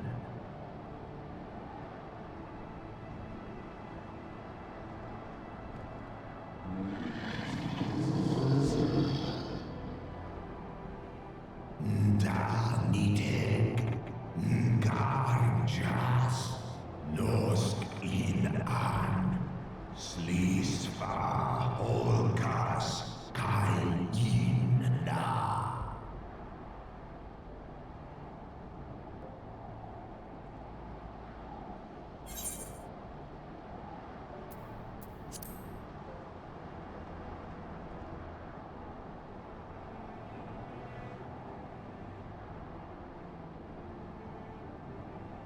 Eskeniteg, eskedir ulga an. El in an hesnesh an. Esk jas ong. N an on inga.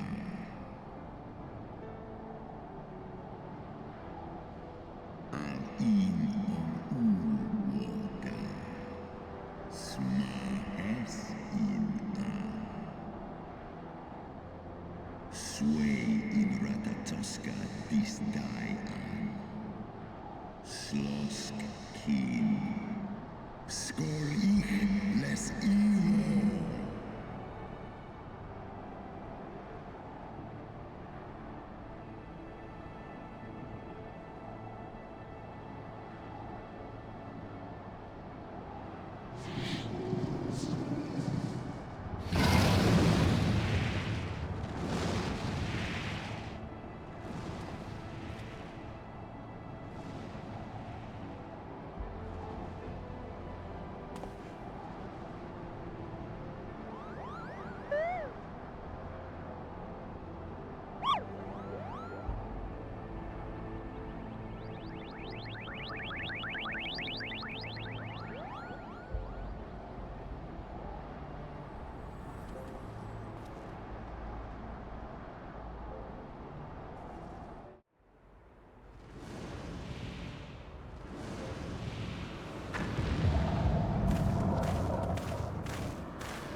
An kin I nesnesh.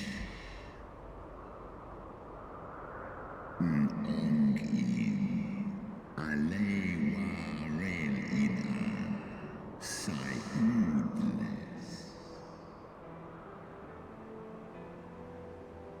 Es sis an slees like K1 Oda.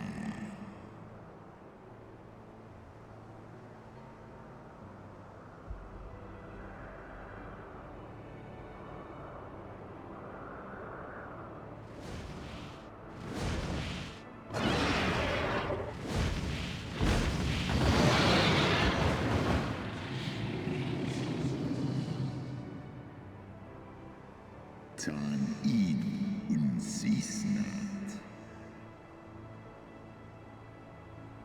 Swor as finan stiskar ikin en in an. Sedgar initek. Taishi isa.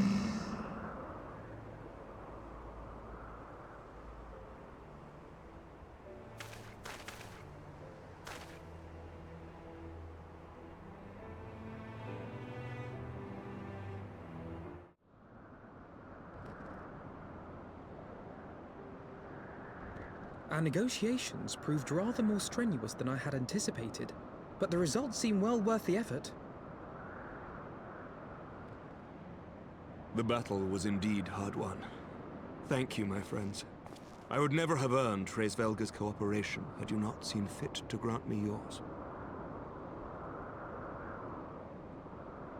'Twas your stalwart heroism that moved the heart of the Great Worm at the last.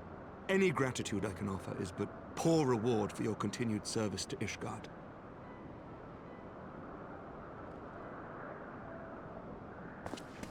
'Twould seem our final reckoning with the dread worm is at hand. I only wish we had some inkling as to when he means to strike.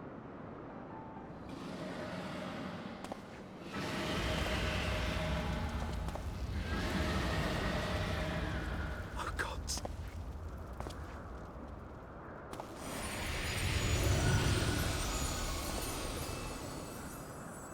The cry heraldeth his coming. Nidhog's shade hath taken wing. It has begun. We must away to Ishgard.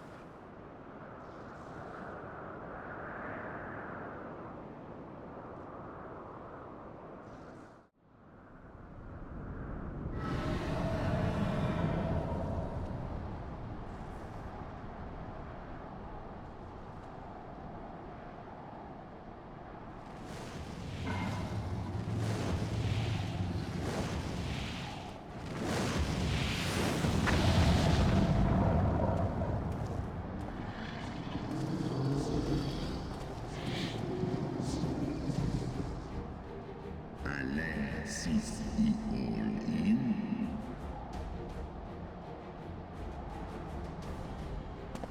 Aye. I must return to my city without delay. Snaan. Skål. Ses nitek. Senpan igarhan.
Remember your training!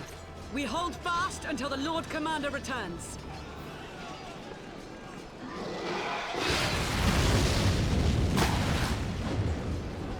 Ugh. We must hold!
Reinforcements! By the Fury, that one is the size of Nidhogg.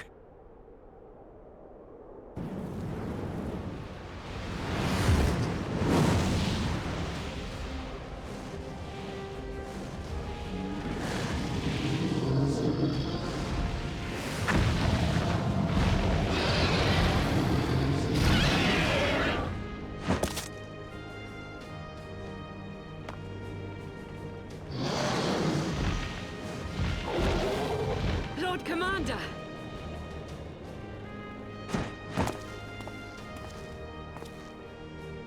You are late, Warrior of Light.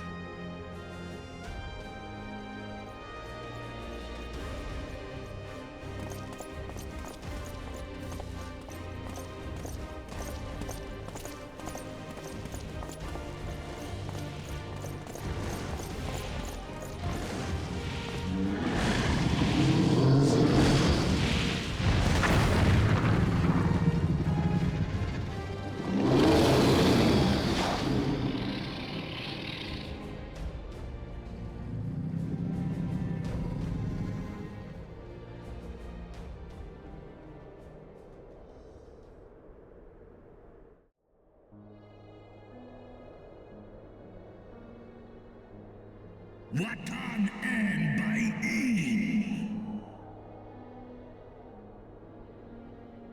Still walking. Nal u inga. Ikinfa en. Ko hes do in.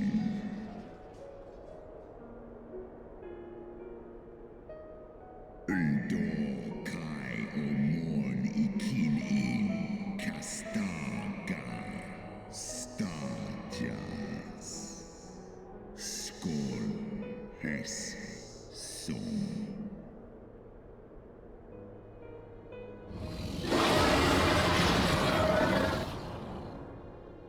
Orsk mig in eskja in van I he dolun hikin hern esh.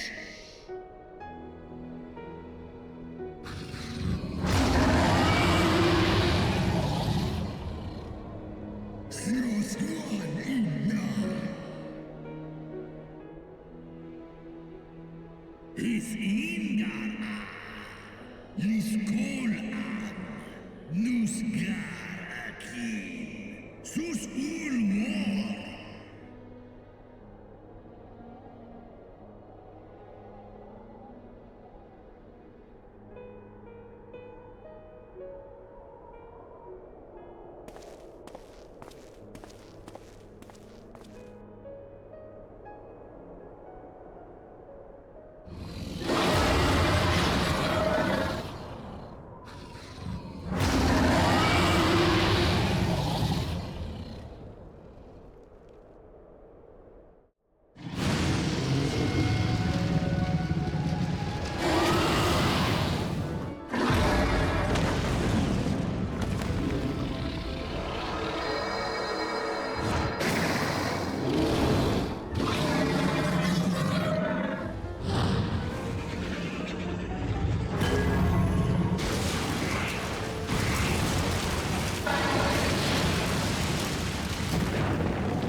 Dran mig in, faun war mo I te to thar an, vis an in.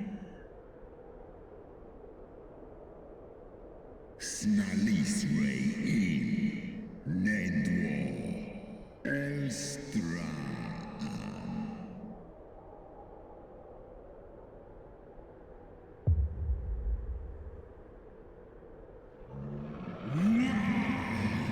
In Hefnesh.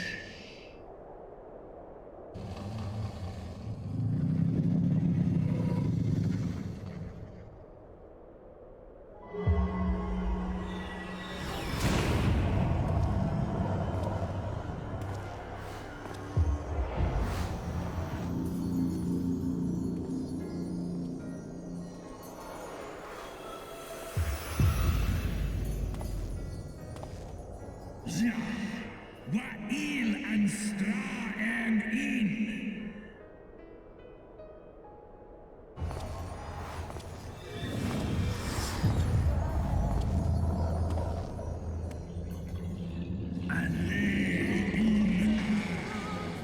Kom an les in. Dis alf I an in. Sal jas an.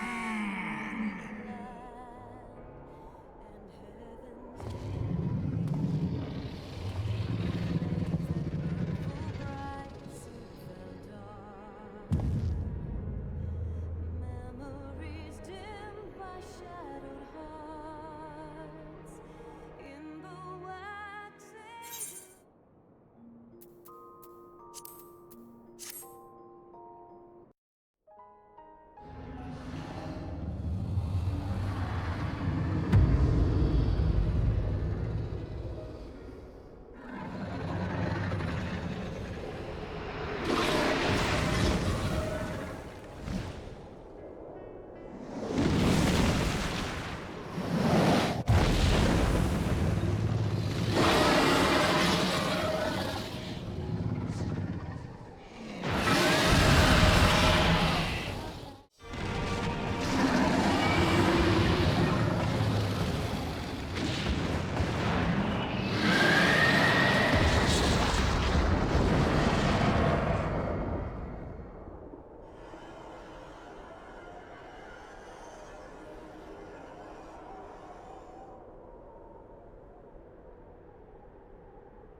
Estinian!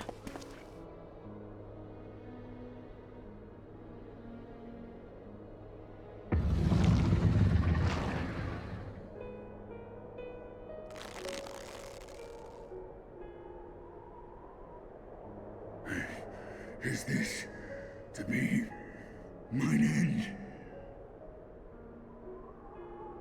Nay, I will not allow it. I am of the first brood. I am vengeance incarnate. I am Nidhogg! Thou shalt die by my hand!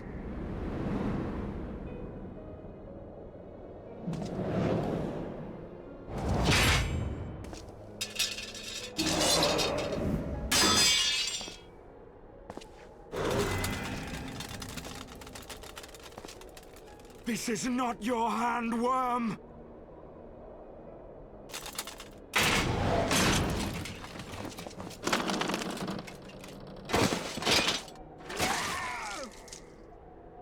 Thou wilt obey!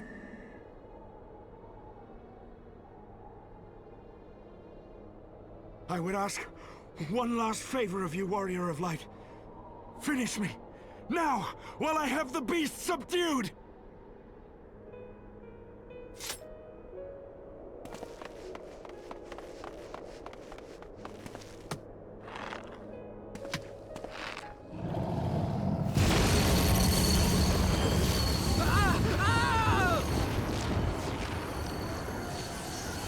You waste your time. Kill me! It is the only way! Ending Nidhogg will be my final duty! No! You can't die like this! I won't let you!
lies!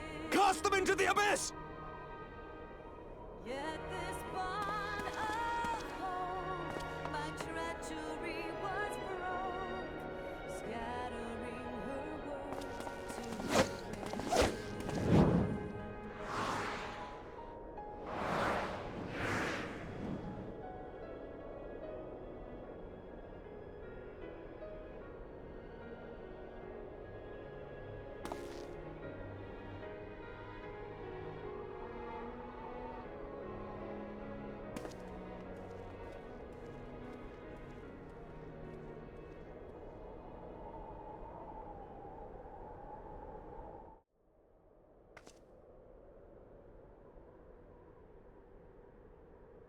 He lives. Ah, Estinian, my ill-fated friend. Lucia, summon the healers. I want them ready to receive him. At once, Lord Commander.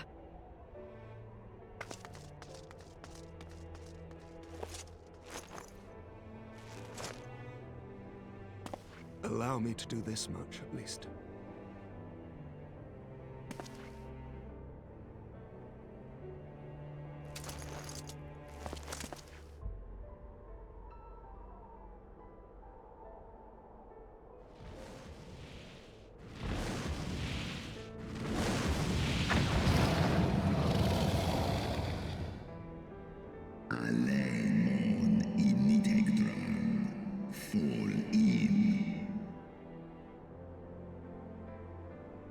You have my gratitude, Hraesvelga. Your deeds this day have saved a great many lives.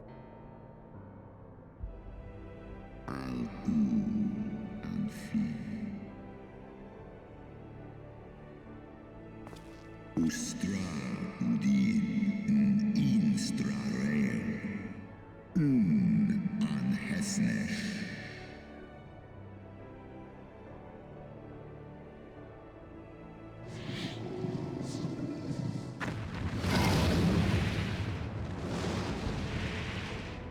One in nesk ik an.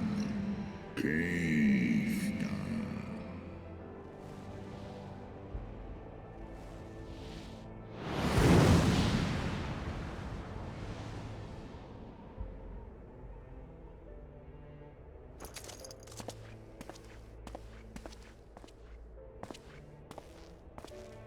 The battle is won.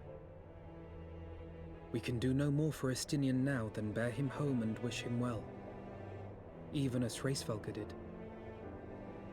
The rest we must trust to the hands of the healers and the grace of the gods.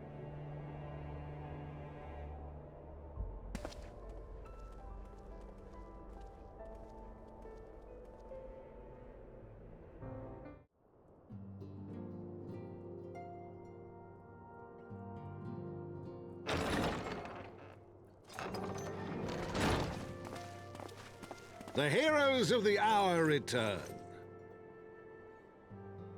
We but did our duty, my lord. It was the memories of fallen friends and not our heroism which saw us through at the last.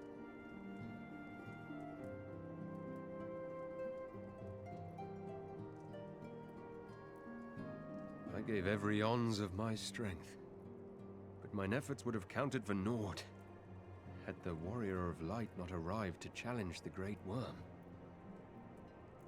As a sworn knight of Ishgard, I had hoped to do more for my city. Well, we cannot all be heroes, dear brother. Let us put away our pride for a moment and revel in the valiant deeds of our comrade. For your sterling service to Ishgard, we salute you.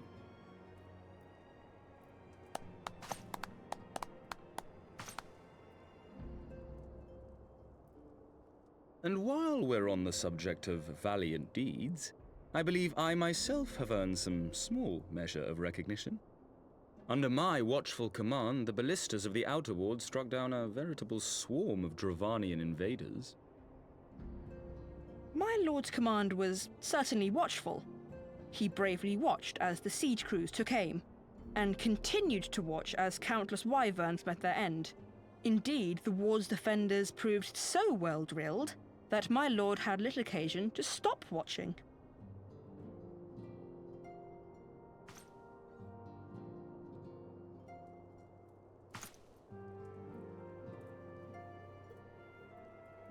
There will be time enough to determine who is most deserving of recognition later. Our friends are doubtless weary from their exertions. I had chambers prepared in expectation of your return. You are welcome to retire at your leisure.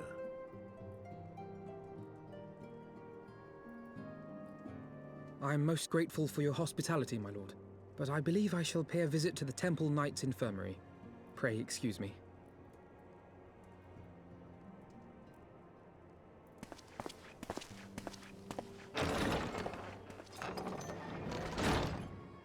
Our Master Alphino has grown. The plight of his stricken brother-in-arms pains him more than his own hurts. In which respect he has come to resemble you, Warrior of Light.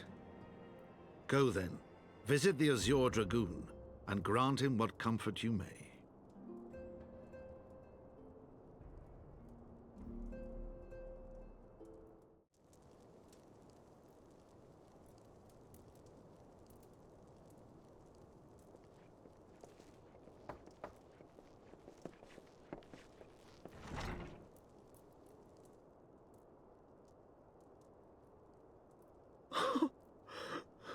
Estinian!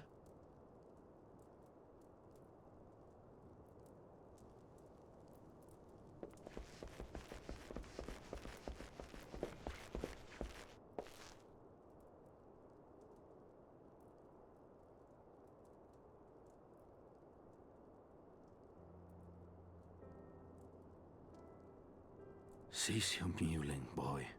It grates my ears.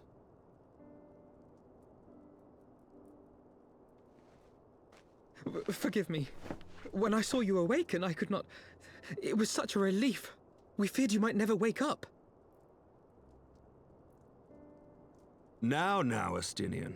If Master Alphino thought any less of you, you would still be Nidhogg's plaything. Or dead.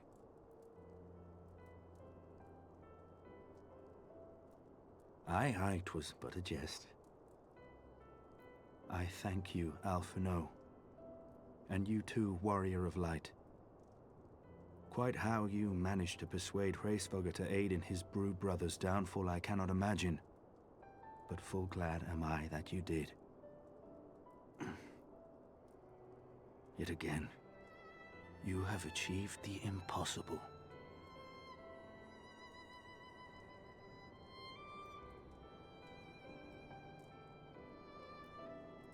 I, for my part, owe you an apology.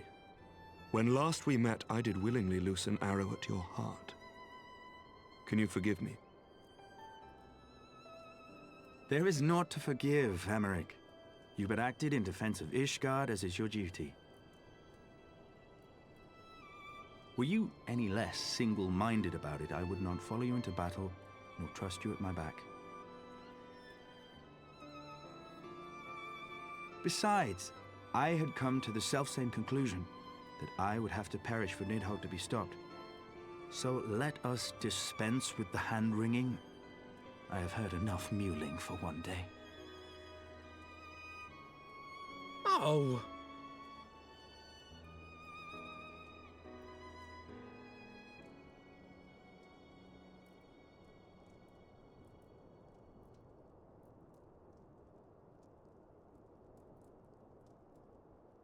The tendrils of Nidhogg's foul presence bound up every fiber of my being, usurping my senses, but I yet retained some trace of awareness.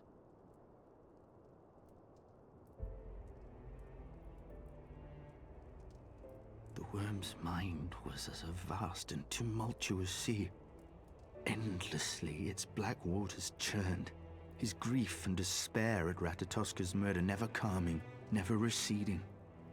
Driven by this surging current came wave upon wave of unrelenting rancor. It was the very image of my own heart. There I saw the dark reflection of the hatred I felt after Nidhogg slew my family, when no path remained save vengeance against dragonkind.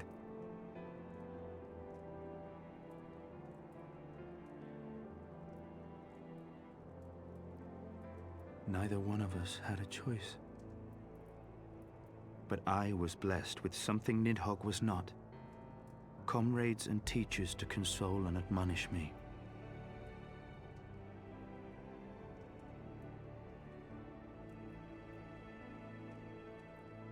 Had I not had them to gainsay my obsession, it would surely have consumed me as Nidhogg's did him, and we would have been in all respects alike.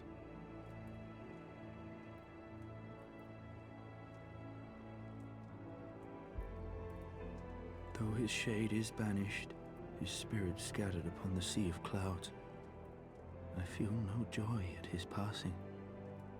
Where once I craved vengeance, I now crave rest.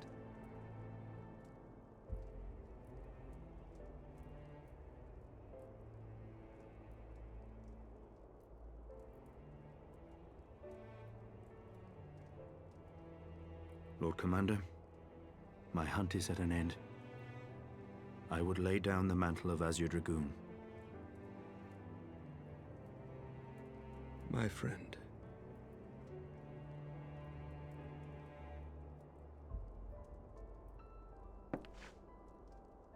He has tired himself with too many words.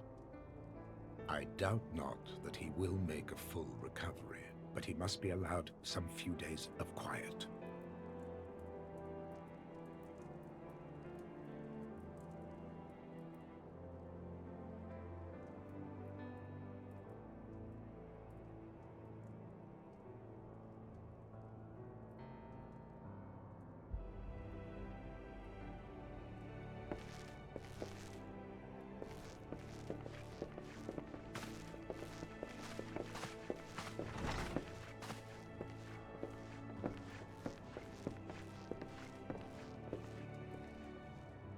I too must see my path to its end. Sleep well, my friend.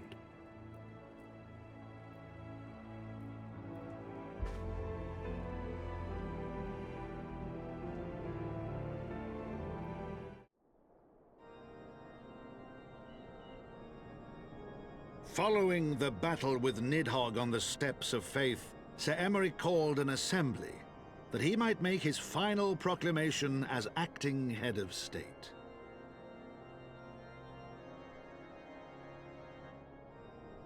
"'Twas there, with one decree, that the 1,000-year rule of the archbishops was ended, paving the way for a new republic. The governance of Ishgard would now be placed in the hands of high and lowborn alike, their ranks represented by the newly founded House of Lords and House of Commons. Church was separated from state. The foundation for change had been carefully laid, and the reforms proposed by Ishgard's new government passed into law without incident. His duty done, Emeric de Burrell gladly stepped down from the Archbishop's dais, only to be raised unto the highest seat in the House of Lords.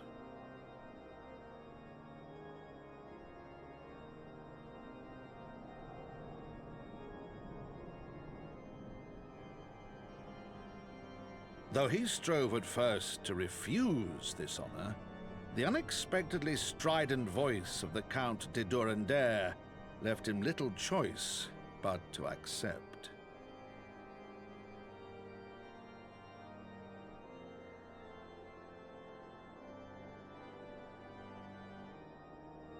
And so it was that the winds of gentle revolution came to stir.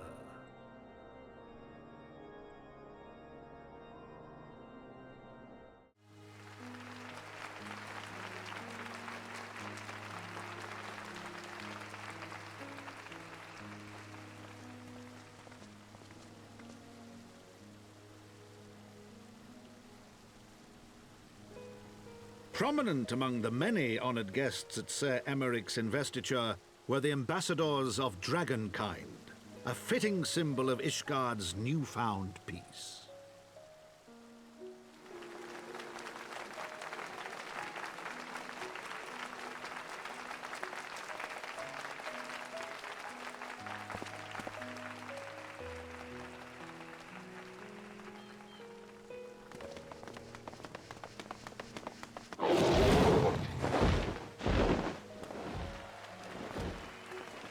The people looked on in awe as he soared through the heavens on Dragonback.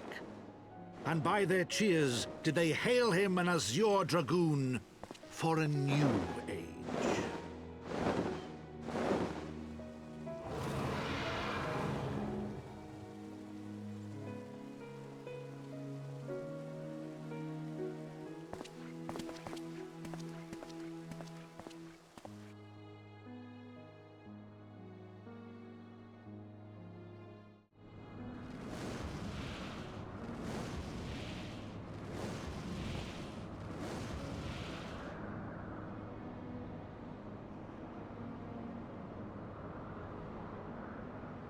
Thus were the notes of the Dragonsong rewritten, the din of war giving way to a rising litany of peace and hope.